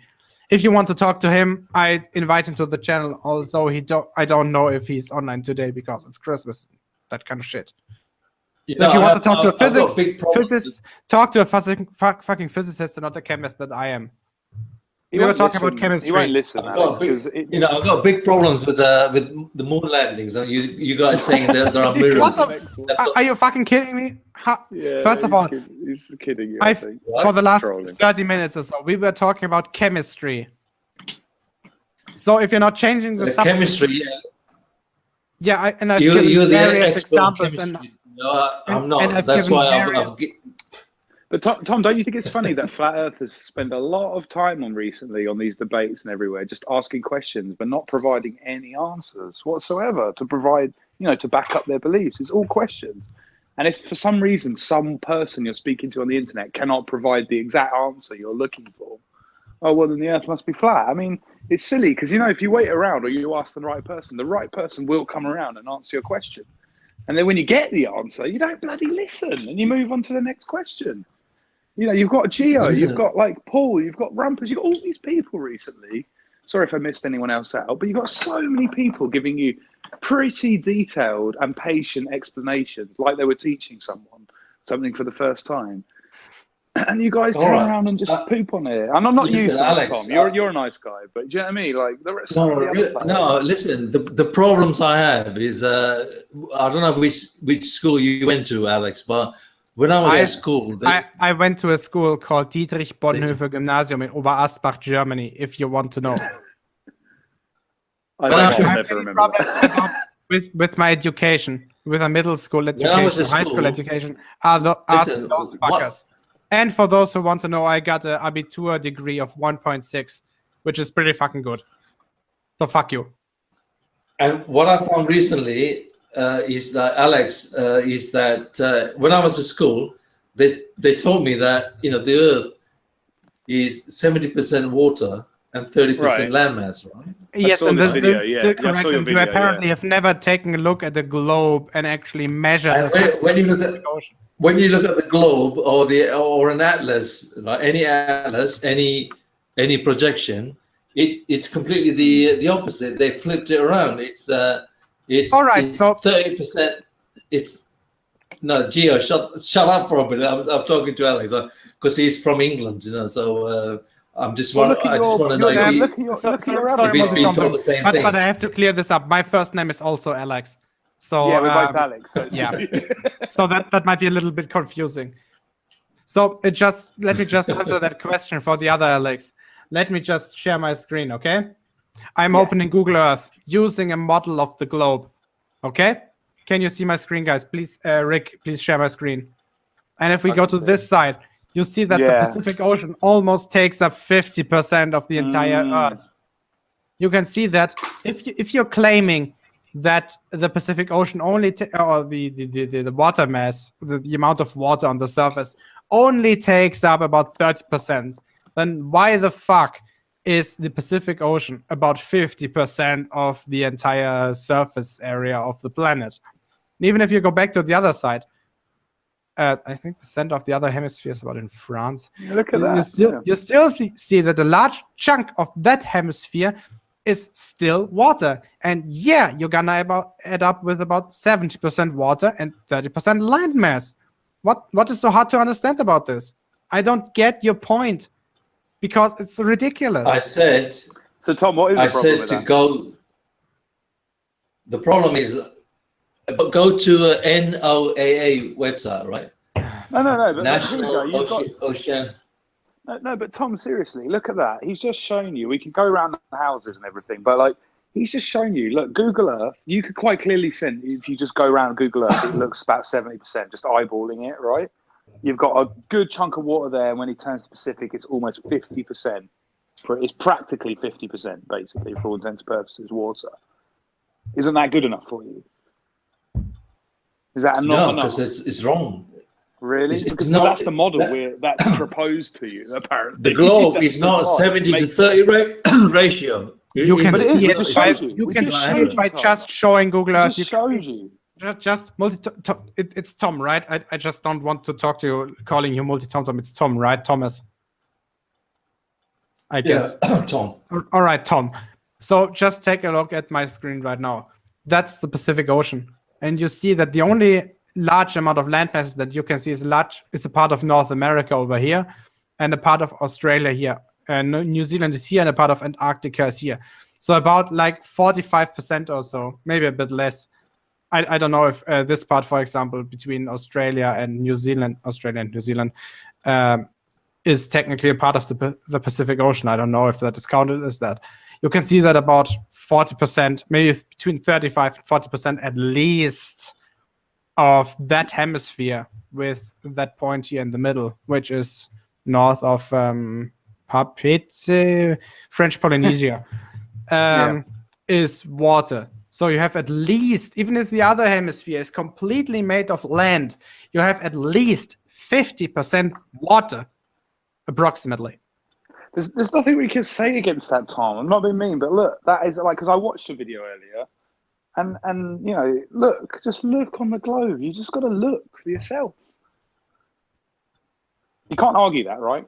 You see a whole hemisphere there, almost all water, right? Entirely water. The Pacific Ocean is 30% of the globe, yeah. So that doesn't make any sense at all. Why? We just showed it to you. We showed you that about 50% is covered alone by the Pacific Ocean. The NOAA, National Oceanic and Atmospheric Administration. All right, I am on the website of the NOAA right now. Continents into the Pacific Ocean. It's not representative of the truth. You know that's. Well, they flipped it around. I don't know. They made the landmass 70% and the water 30%. Maybe that's not all considered Pacific Ocean there, but what we've shown you is there's pretty much 40% minimum all water there. Just call it water, right? Forget what it's called. Tom, I'm on the website of the NOAA right now. What exactly do you think are they saying? So we can look it up. There's a search for Pacific Ocean. Pacific Ocean. How big is the Pacific Ocean? Yeah. 60 million square miles. Yeah, read and cry. It says Covering it's more than 16 times bigger than the landmass of the USA. Here it says that the Pacific Ocean alone takes 30% of the Earth's surface. Yes. So, all the continents, all the landmass can fit into the Pacific Ocean. Like, imagine Pangaea, yeah? Yes. Can fit into the Pacific Ocean. So it's not representative of the true Earth. The Earth is much bigger. The Earth is much bigger. I agree that the Earth is much bigger, but the Pacific Ocean is not the only ocean. The Earth is not 24,923. Sorry, there's also the Indian Ocean, and there's also the Atlantic Ocean, and there's the two polar seas, the one around Antarctica and the one around the North Pole, which I don't know the English name for. So if the Pacific Ocean alone is at least 30% of the Earth's surface, how the heck are you able to claim that the landmass takes about 70% of it, which is what you said? Yeah, what I'm saying is the Earth is bigger than 24,940 whatever in circumference, So what I'm saying is... Source, please. Source, please. The sun... Source, please. The 24-hour cycle. And quote anything. Quote any source that we can check. It's not. It's repressed. It's not out there because they repress it. Bullshit. Because so you made that. It's repressed because no. Stop. The 24-hour cycle works. Stop. There are two possibilities here. Either you're quoting somebody, in which case I would really like to see your source, or you're making that up, in which case I would like to see your calculations. Those are the two only possibilities. So please show me your actual calculations, or please show me the source that you're quoting. Those are the two only possibilities. Which one is it? The 24-hour cycle only works. Which one is it? 24,900. Which one is it? Answer my question. Answer my question. Answer my question. Answer my question. So, answer my question. What they did was they back engineered. Which one of the two is it? They back engineered. Which one of the two is it? They back engineered, right? The 24-hour cycle to make it 24,948 circumference. That's how they did it. The Earth is actually bigger. Stop again. The Earth is actually bigger you are saying what they say it is. You are saying that, and I'm asking you to provide a source. Either show me your calculations, which are based on, for example, the size of the continents, or on measurements of the angles of the sun, or show me where you got that number from. If you're saying that the Earth is bigger than you think, than we think it is, show me the source or show me your calculations. Because either you're the primary source of it, which means that you came up with it, or you're just quoting somebody. Which of the two is it? And in either case, show me. You know how they made up the angles. The latitudes, longitudes. What they did, they sent out primarily Edmund Halley again. He went out on a ship, used the sextant, and he calculated longitudes, and that's how they came up with angles. That is not correct. Proved nothing. That is also the sun is not 93,000 miles away. The sun is close. Yeah? A sextant is a device that you can use to actually calculate your latitude, I think. So the system was there before that. We had to have the mathematics and the geometry established before using sextants, because otherwise they're utterly useless. So again, your hero, Eratosthenes. Stop. There's no written work of his left. They use his name So, just for the sake of it, there isn't any written work that's left of Eratosthenes that can prove. So if I find any source that mentions Eratosthenes directly doing this experiment, you admit that you are wrong at that point? Are you saying that if I find any source from Eratosthenes directly or from somebody quoting him, then you admit that you are wrong? Is it that what you want? No, what I'm saying is there is no real written work of Eratosthenes. Yes, and therefore I'm asking you, if I find any work from him, you are wrong, right? No. So you think everything that I find would be automatically fake, right? Therefore, you can be able to dismiss anything that I show you just because you think everything that we show you is fake. Are you kidding me? What you're doing is presupposing that everything that we come up with, everything that we find, everything that we show you is automatically fake, and therefore you can dismiss it automatically. That is a fucking dishonest position to have. Because whatever we will do, you will always start to push the goalposts. They use his name. They use Eratosthenes. Yes, you're saying, quote, they use his name. Therefore, they're misquoting him. Therefore, they are lying. Therefore, they are making shit up. That is your assertion. Have you done any research on Eratosthenes? On Eratosthenes directly, no. But I have done more research coming back to the topic on, for example, chemistry, that you were completely misquoting. And that you were talking shit about to be able to determine that what you're saying now about Eratosthenes is as pulled out of the air as anything that you've said before in this hangout. How can you say that when you haven't done any research on the guy? Because in this hangout you have to track. You're biased. No, sorry. You asked me a question. Let me answer it. Because in anything that you've said in this hangout, you showed a track record that you're making shit up, that you can't determine, that you can't prove, that you can't say that you think is correct because you are not able to show any sources. You were doing that about chemistry, you were doing about physics, you were doing that about astronomy, you were doing about this about well, I think that's it. Chemistry, physics, and not biology, chemistry, physics, and astronomy. I'm sorry. We are talking about technology. You have no research on Eratosthenes. I'm sorry. You had no Stop. You also had no idea how GPS works. You had no idea how smartphones actually communicate. I've already proved it. I've proved how GPS works. You said they're already having the information, which is bullshit, because you still have to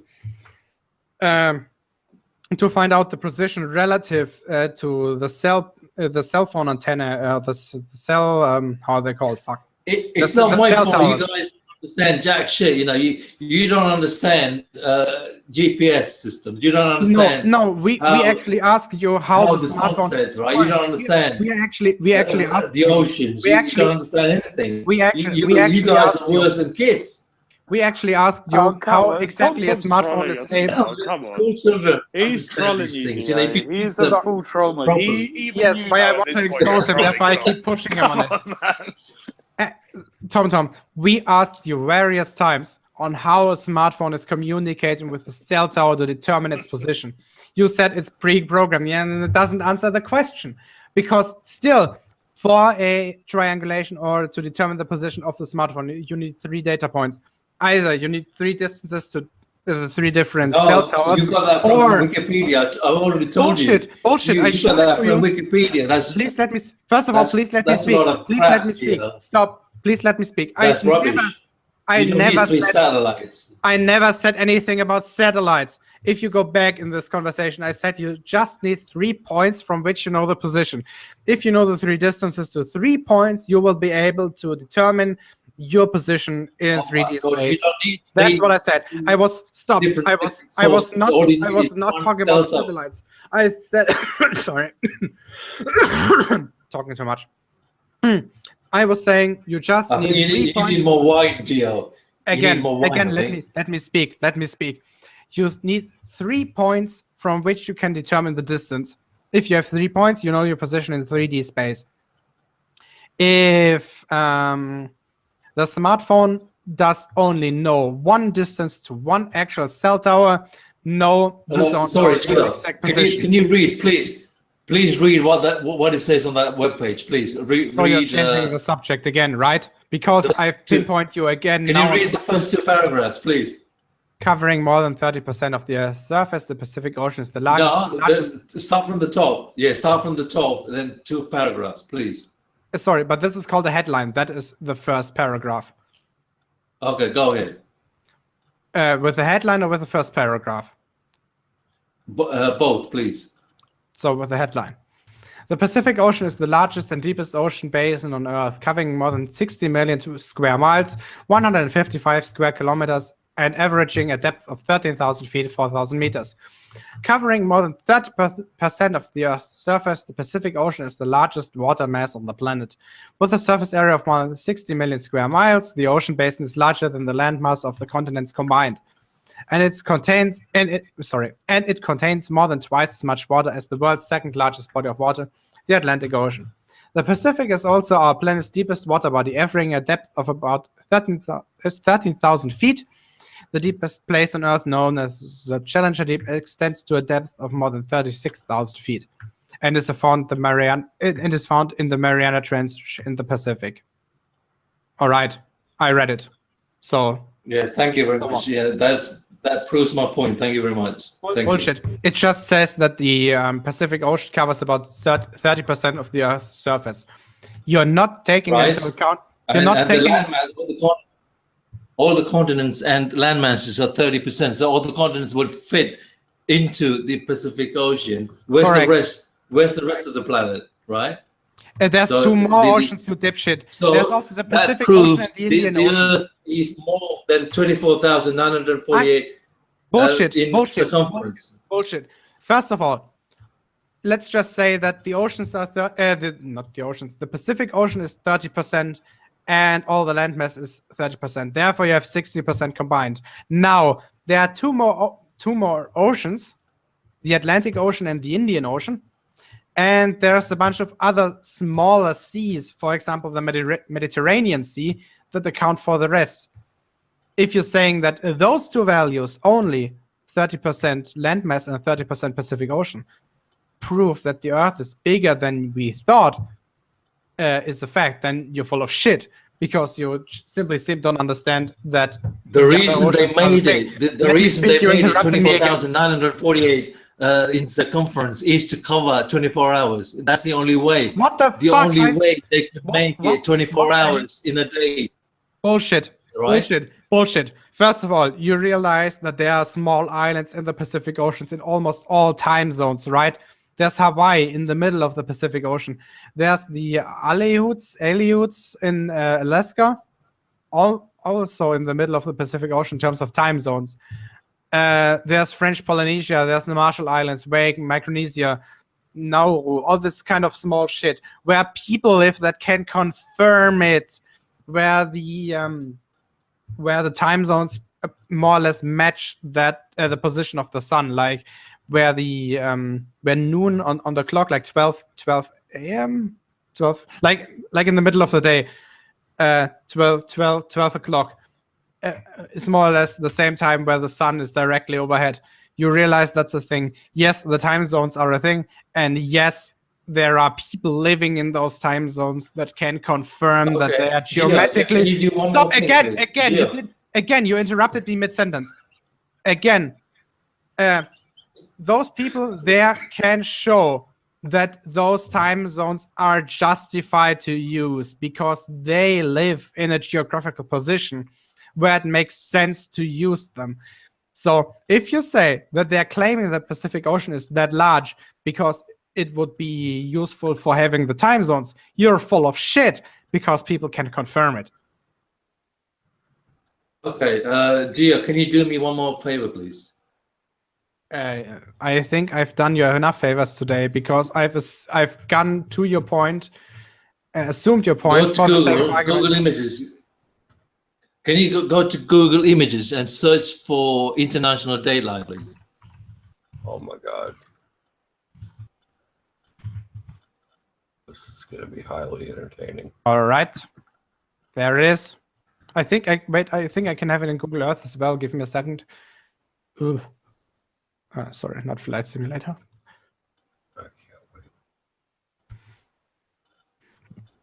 Navigation.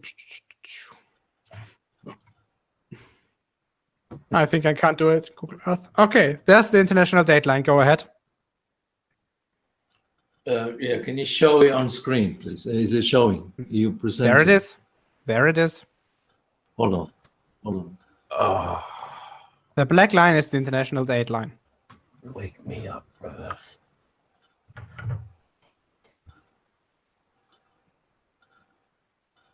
Tom doesn't know how to click on your avatar.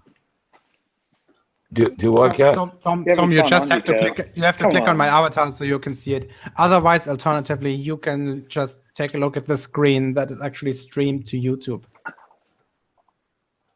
Oh, Gio, you just ended my presentation. Go to Google Images. Go to Google Images. Type in international dateline. Yes, and I went to the Wikipedia article to show it to you because that was the best picture that I found.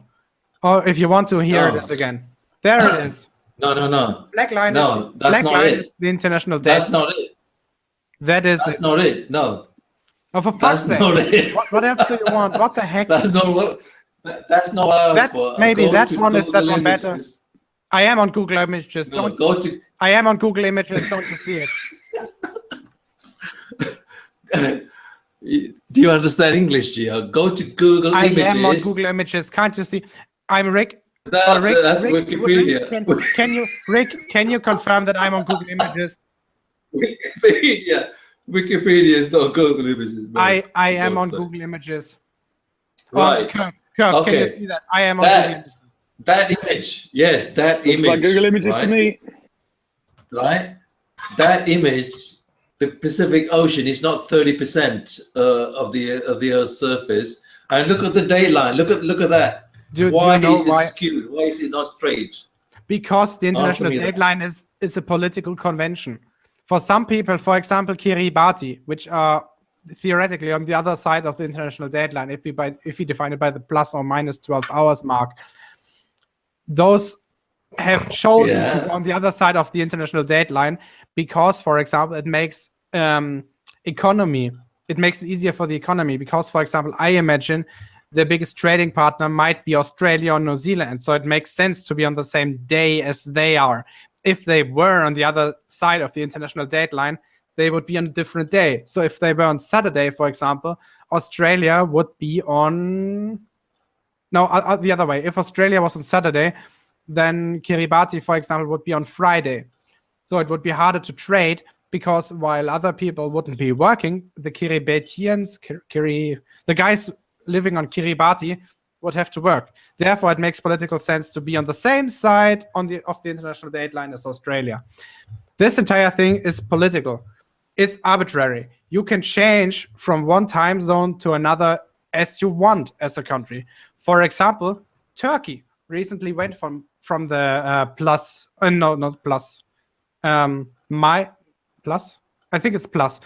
2 hours time zone to +3 permanently for political reasons. This is completely arbitrary. We could be dealing in UTC on the entire planet if we wanted to, which I would be in favor of because, for example, it makes trading on a global scale much easier. This stuff is completely arbitrary. Your answer. Oh, fuck's sake, Gio. You're like Hitler. You fucking go on and on and on and on with about irrelevant things, you know? So I'm no Hitler now because I'm like Hitler now because I actually explain shit to you that you don't understand. By the way, this image. How's that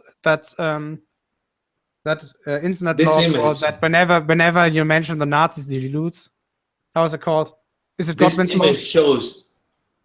This image shows that the globe is bullshit, you know, because the Pacific. First of all, the Pacific Ocean should be 30% of the surface of the Earth. You realize that this map is a projection on a 2D. And the international dateline. The international dateline, you know, by going by the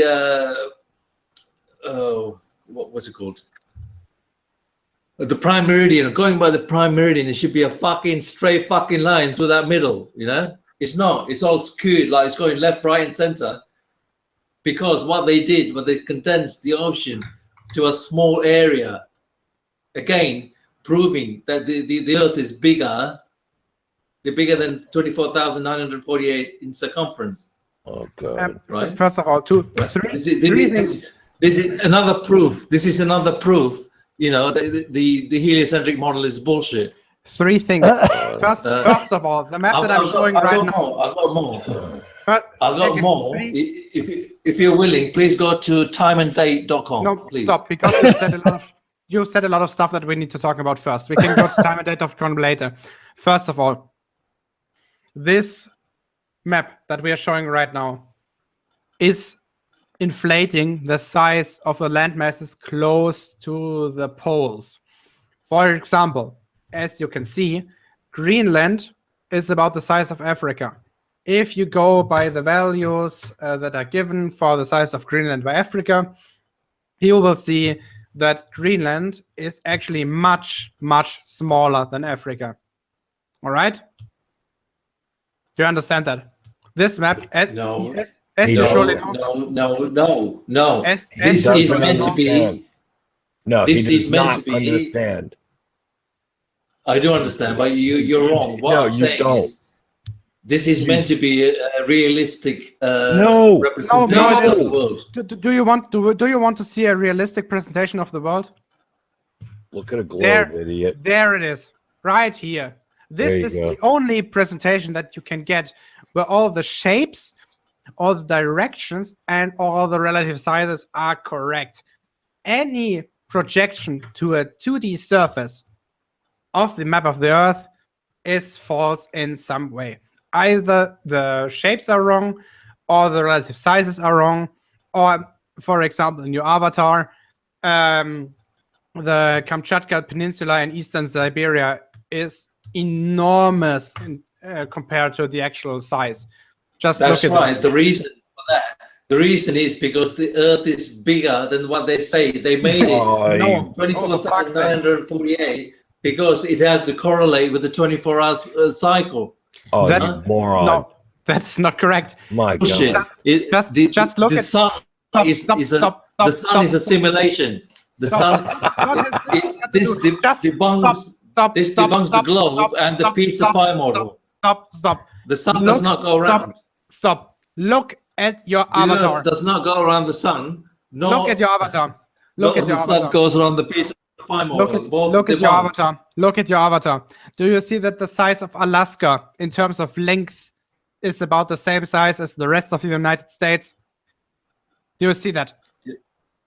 Yeah, but the time differences correlate. The time you can plot the time differences. Do you see that in your avatar, about the area of Alaska is about 2/3 of the area of the rest of the United States?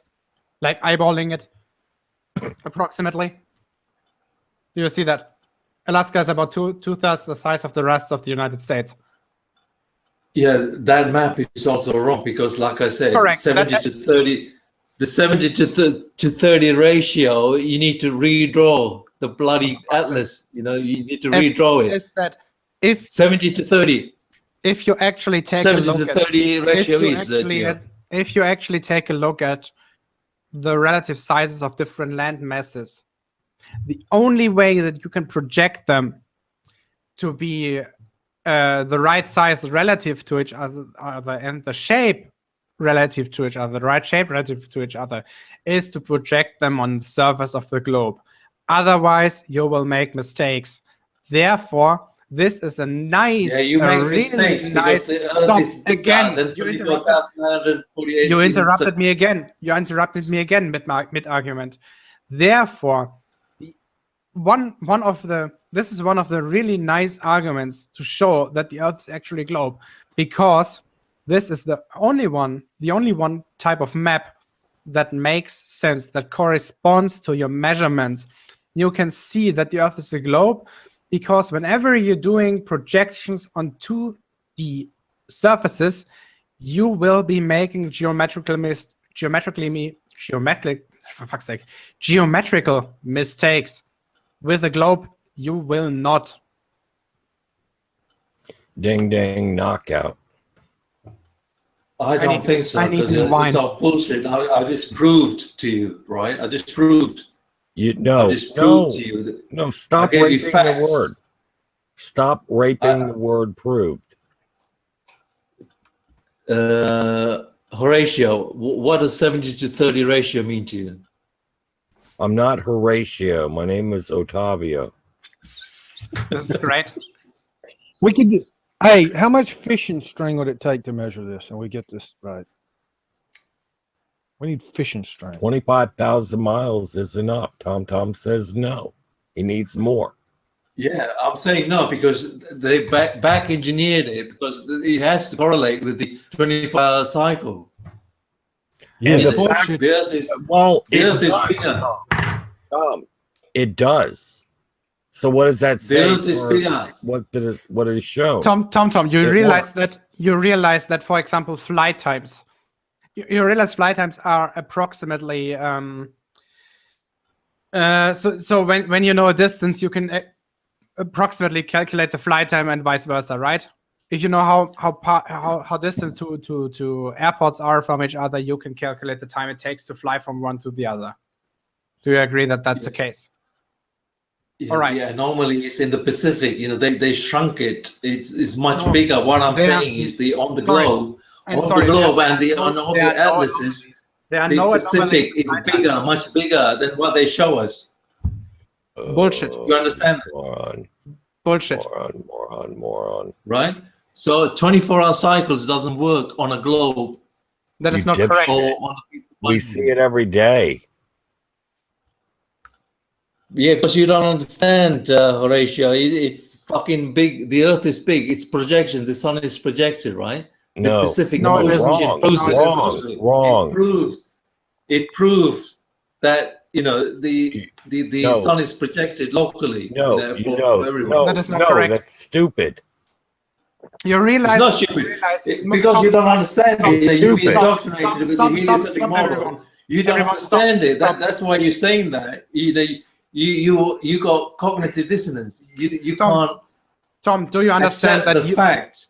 Do you understand that using the globe model, we can actually predict where the sun is gonna be at any given point in time? Do you understand that that's the thing? We are only using the globe model, and we can predict where the sun is. Time and date does it all the time.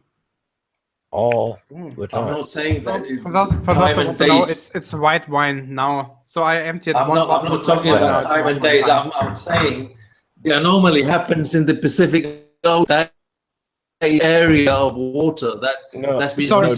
That's what you're claiming. Yet there are a few million people who live in the Pacific Ocean who disagree with you. Why do you think everybody? Why do you think every one of them is wrong? Yeah, because I proved it. The distances are wrong. Because if you travel from South America to Australia, they've exaggerated.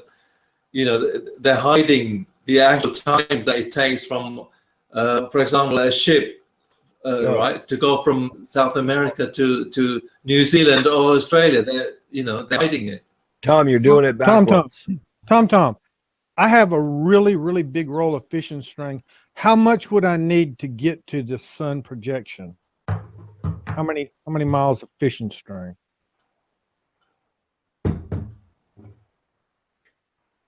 What? You don't know the answer to that one. Okay, I'll get out.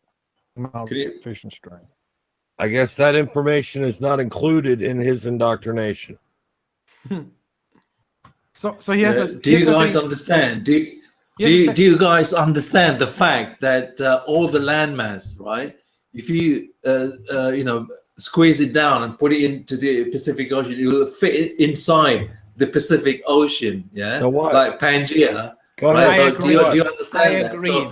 So the rest of the globe, landmass, the rest of the globe, 70% of the globe is empty. It's so not huge, empty. So big. Not empty. If you're saying that 30% of the entire globe is landmass and that approximately 30% is Pacific Ocean. That just means the rest, the other 40% that are left, are water. That's all it means. And as said, we have enough bodies of water that account for the remaining 40%, mainly the Atlantic Ocean and the Indian Ocean and a few smaller seas. For example, the Mediterranean, the Black Sea, the Red Sea, Gulf of Oman, North Sea, Baltic Sea, Gulf, how's it called? Mexican Gulf, Caribbean, so on and so forth. That is all a part of the remaining 40%. So what's your point? My point is the Google Earth that you're showing is not a true depiction of the world. Yes, yes, it is. We can measure it. If you find just one prediction, if you make one prediction and Google Earth doesn't make it, or let me rephrase that. If you make one prediction based on Google Earth and it will be wrong, you disprove Google Earth, right? And yet, so far, I've just proved to you. I gave you a link to NOAA website, right? And it clearly states what I've been saying. The oceans are 70% and yes, the landmass is 30%. Yes, correct. The oceans combined, not only the Pacific Ocean. All the seas combined are about 70% of the entire surface of the planet. Therefore, about 30% of the surface of the planet are landmass. If you say 30% of the Pacific is 30% of the surface of the planet is Pacific Ocean, then the Pacific Ocean has about the same size as the land masses, and 40% are separated between the two other oceans and the other remaining seas that we can find on the planet. Mainly the Atlantic Ocean, Indian Ocean, North Polar Sea, Mediterranean, so on and so forth, Caribbean, Gulf of Mexico, you name it. That's all you say. You're making all I'm saying is the image. Yes. The image you got on the screen there is wrong. That's all I'm saying. It should be the Earth itself should be bigger, and that the land is not correct. We can use the size. We can use 70 to 30 ratio. False. We can use the globe model to make predictions, and so far every. For God's sake, Gio, you're a chemist. You mix chemicals together and make concoctions. I mix chemicals together and what? I make what? I just didn't understand that word. No, sorry. I just literally don't know that word. I mix chemicals together. You mix things up, right? Make concoctions. Concoction. Look up the word concoction. How do you spell that? Can you maybe put it into the side chat? I just don't understand you. For fuck's sake. Right, that's what you do. You don't understand what I'm trying to say. Wenn du willst, dass ich in Deutsch weitermache, ist das nicht mein Problem. Ich versuche mir hier deine Sprache anzutun. Aber wenn du nicht willst, dass ich darin weitermache, dann kann ich auch gerne Deutsch reden. Also entscheid dich. What I said was, if you don't want me to continue in your language, which I don't understand for 100%, I can continue in mine. I'm doing my best here to understand yours. And if I don't just understand one word that I haven't heard before, then it's not my fault. I'm doing my best here, so fuck you. Hey, Gio, that word is rarely ever used. It's almost a slang word. That's why I'm saying I haven't heard it before. It is a real word, but it's what word? It's all right. Concoction. All right, yeah, it's a word. The direct translation, I just looked it up. We don't use it in German much more, so yeah, it's rare. So again, MultiT0mt0m. If you make fun of me, if you make fun of me for not 100% correctly understanding your language, then why should I continue talking to you? I'm not making fun of you, Joe. Yes, you did. Fun of you. Yes, you did. You did exactly that. No, I'm not making fun of you. All I said was like you're just a chemist, Oh, I am just a chemist who probably did more for the sake of humanity than you will ever do in your lifetime. All I said was you're just a chemist who mix chemicals together. What I was doing for a while is to try to develop antidotes against malaria. You understand that is a thing that is important, right? I just did a very, very small part of it, but it's probably more than you would ever do to help humanity. Tom is pro-malaria. All I'm saying, guys, is that the image that you got at Google Earth. All I'm saying is that should be bigger, representing the 70 to 30 ratio of oceans to land mass. That's what I'm saying. It's all flipped upside down. It's all wrong. Bullshit. So if you think that the globe model flips it upside down, right? If you think that this model shows 30% water and 70% land, then two things. First of all, why is there about 40% or so water on that side alone? And second of all, why don't you go ahead and actually measure the amount of land mass that you see on the planet in the globe model and say, hey, yeah, you're wrong, I can show it. The amount of land mass on this model is false. Why don't you do that? You don't. Yeah, because I haven't got the facilities. This is fucking Google Earth. What I'm telling you is to just use Google Earth. You're saying if the globe model is wrong because it completely inverts the ratio between land and sea mass. We are using Google Earth as a pretty practical representation of the globe model, right? Therefore, if you're saying that we are if we are completely mixing up the amount of land versus the amount of water, then you should be able to determine that using Google Earth. And you don't need any facilities or anything to measure the amount of land mass you find on Google Earth.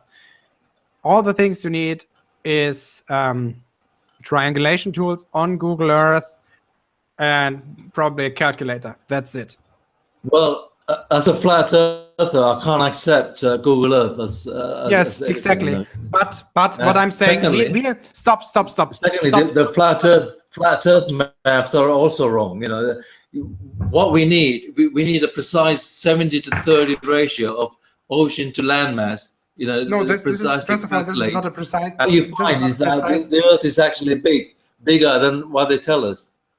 No, first of all, 70 to 30% is a rounded value. It will probably be, I don't know what the exact ratio is, but 70 to 30% is rounded. Second of all, we are accepting that Google Earth is a pretty damn accurate representation of the globe model. Therefore, if you're saying there's something wrong with the globe model, then you should be able to pinpoint exactly where that problem is. And so far, you haven't given anything that resembles a problem. Yeah.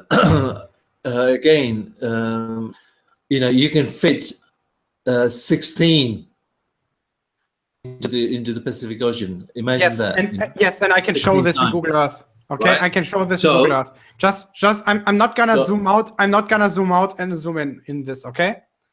So look at this. So imagine how big. Stop. Yeah, I can show you right now. Look at my screen.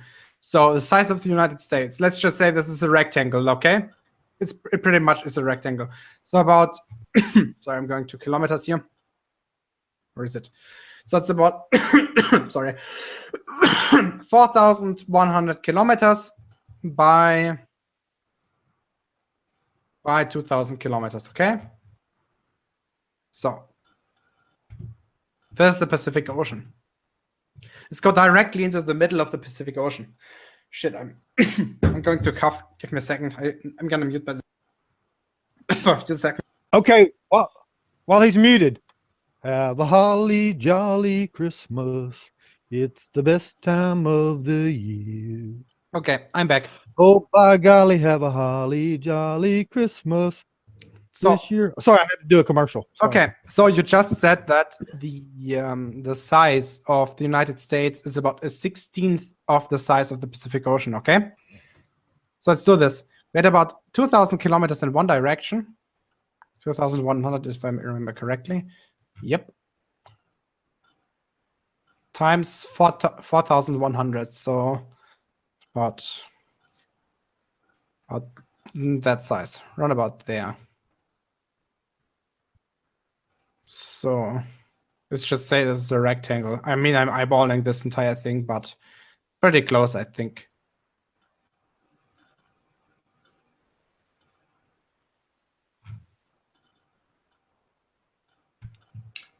I don't think 16 USA is going to fit in that, Geo. I don't think so. This is one USA. Way too small. So we have 2, 3, maybe 4, 5, 6, 7, 8.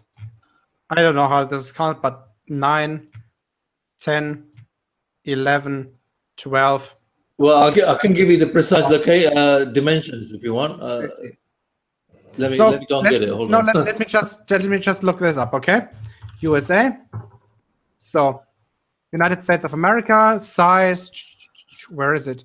9.8 million square kilometers. Okay. Do you see that here? That value there? Size 9.8 million square kilometers. And let's look for Pacific Ocean. Data, there we go. 181 million kilometers. So 181 million divided by, what was the other value? 9.8 million.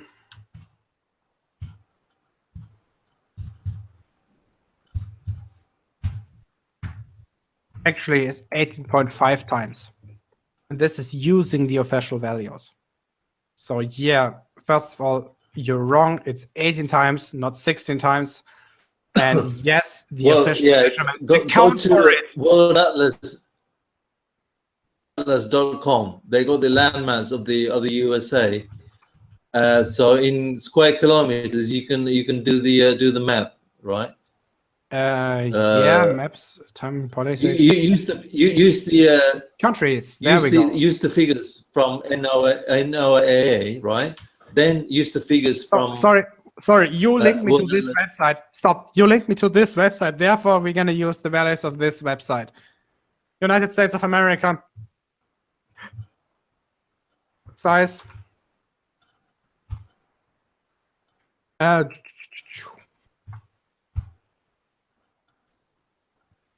is it? Past facts, maybe?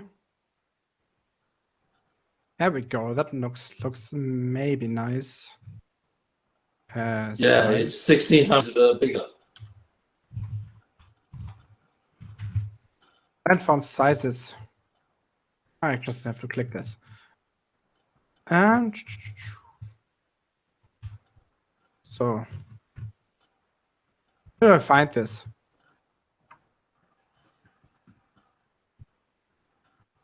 Population? No. Link. Geographical statistics. That might be it. Land. 9.1 million square kilometers. Okay?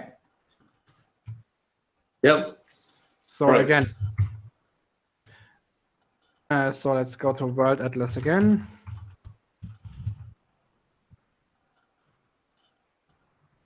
Oh, sorry.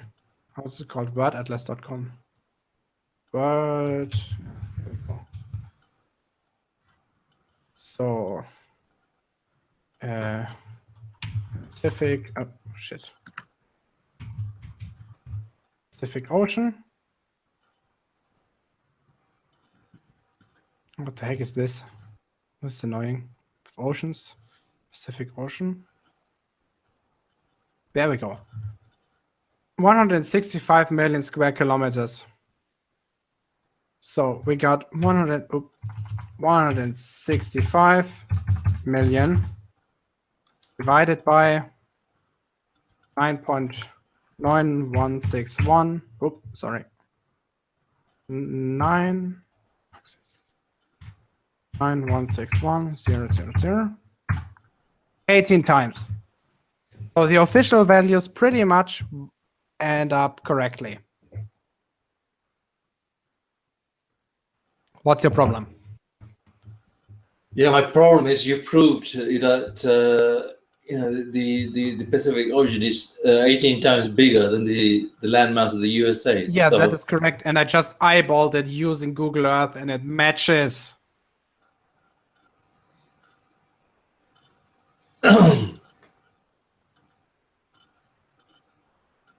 So this square here, not square, rectangle, approximately, as said, I was eyeballing it, has the same size as the United States. So yeah, 18 times for the entire water mass over here. Let's say here's the border. Maybe, I don't know. Here's the border. I don't know where the exact border is for the oceans. Yeah, that looks like between 15 and 20 times. That's approximately correct. So what's your problem? Everything I've said so far matches. Everything I've said so far matches. My problem, it doesn't fit. That square doesn't fit 18 times into the Pacific Ocean. Bullshit. As I said, I'm eyeballing this. If I had to, can I measure the area somewhere? Path? No. Ah, there we go. Square kilometers. So let's just do this approximately. Ooh, no. Back. Path? No. Don't want a circle. Path, polygon. There we go. So I am now doing a. As said, I'm eyeballing this again. But I'm currently measuring the Pacific Ocean.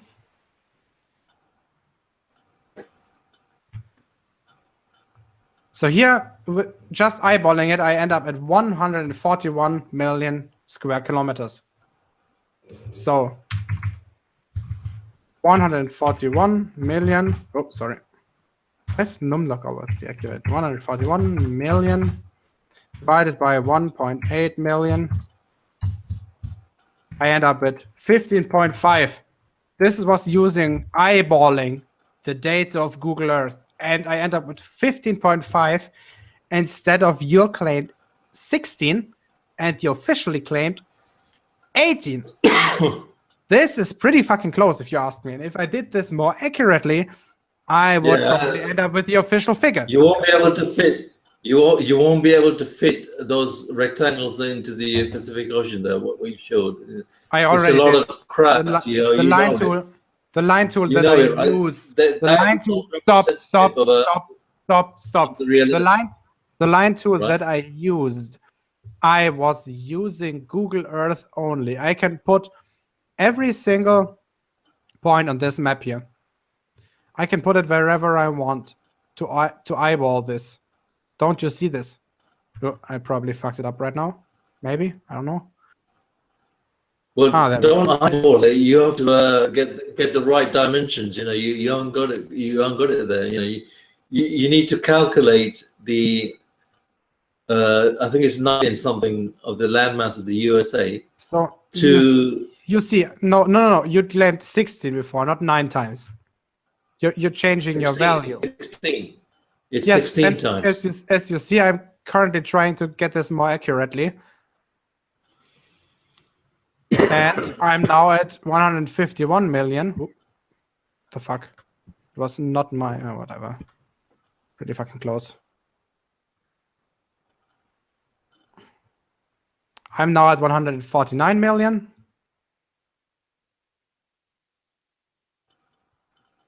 $150 million.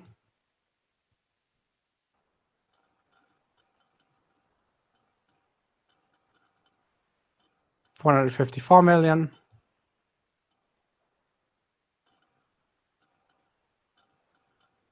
Yep, I'm more or less zeroing out on 160 million. And as said, I don't know where the border between the Pacific Ocean and the Indian Ocean is right here. But yes. What I'm saying is you cannot fit I just demonstrated. They got the dimension wrong. I just demonstrated. They've reduced the ocean. Stop. I just demonstrated using Google Earth that using the globe model, the amount or the size of the Pacific Ocean in relation to the size of the United States pretty much adds up to the amount or to the ratio that you were quoting yourself. Yes, it's pretty fucking close. Go back to the atlas, Gio. Yes, okay. You just had it. You had the atlas, right? Yeah. So stop before we continue. As you can see here, this is the official size of the the Pacific Ocean. So they were also talking about the Chinese Sea over here. So I have to accommodate for that. So this part here also counts to the Pacific Ocean, probably until maybe there. So yeah, we end up with about 160 square kilometers. And for your information, Quadratkilometer in German means square kilometer.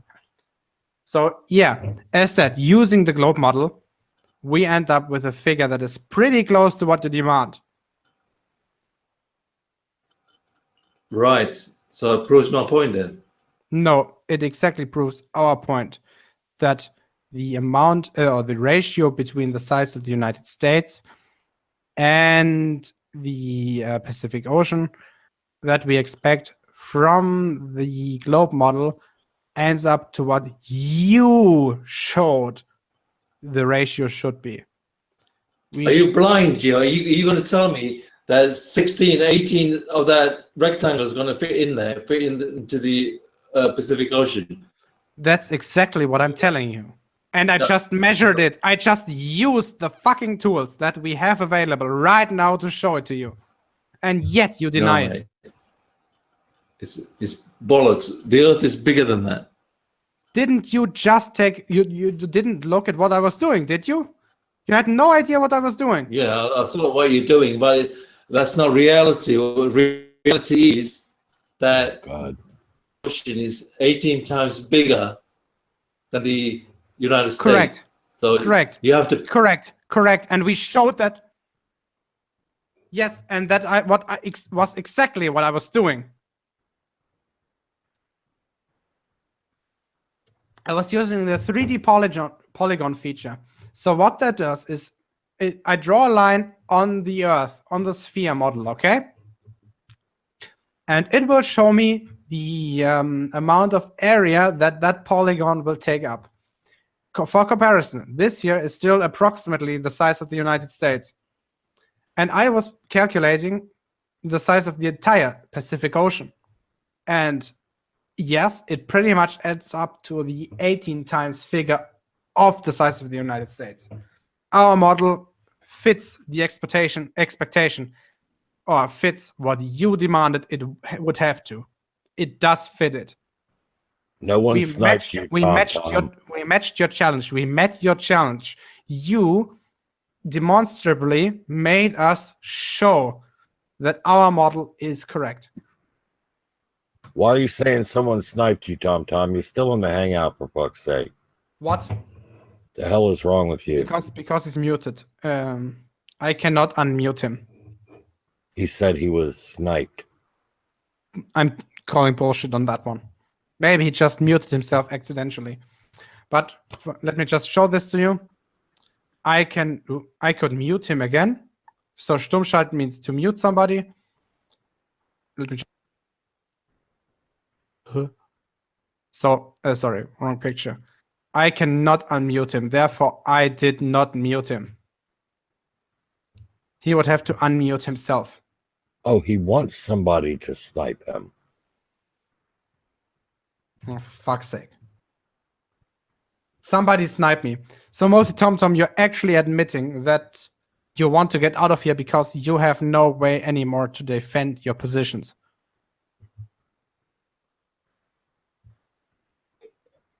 Actually, is it okay if I snipe him right now? Because if he wants that, let's give that to him. No, Gio. All I'm saying is that I'll prove my point, and you're just going round and round. This is bullshit. Saying, then why do you want to be sniped? Why do you want to get out of here? You're running away. If you're saying, stop. It's just a joke. It's just a joke, man. I'm just kidding. Bullshit. If you're saying you want to be sniped, then you want to get out of here. Therefore, you have no defense left. That is exactly what you're doing. I'll prove my point. That the Earth is bigger than what they're saying it is. Bullshit. Hey, Tom, you've more than proved your point. How about we do this again next Christmas? I'm on the button. We don't have to do it. All right. I can go. I need to drink my beer anyway, so fuck you guys. Okay. Thank you. Tom. Go fuck yourself with a rake sideways without any lube. Rusty Rake. Happy Hanukkah, Tom.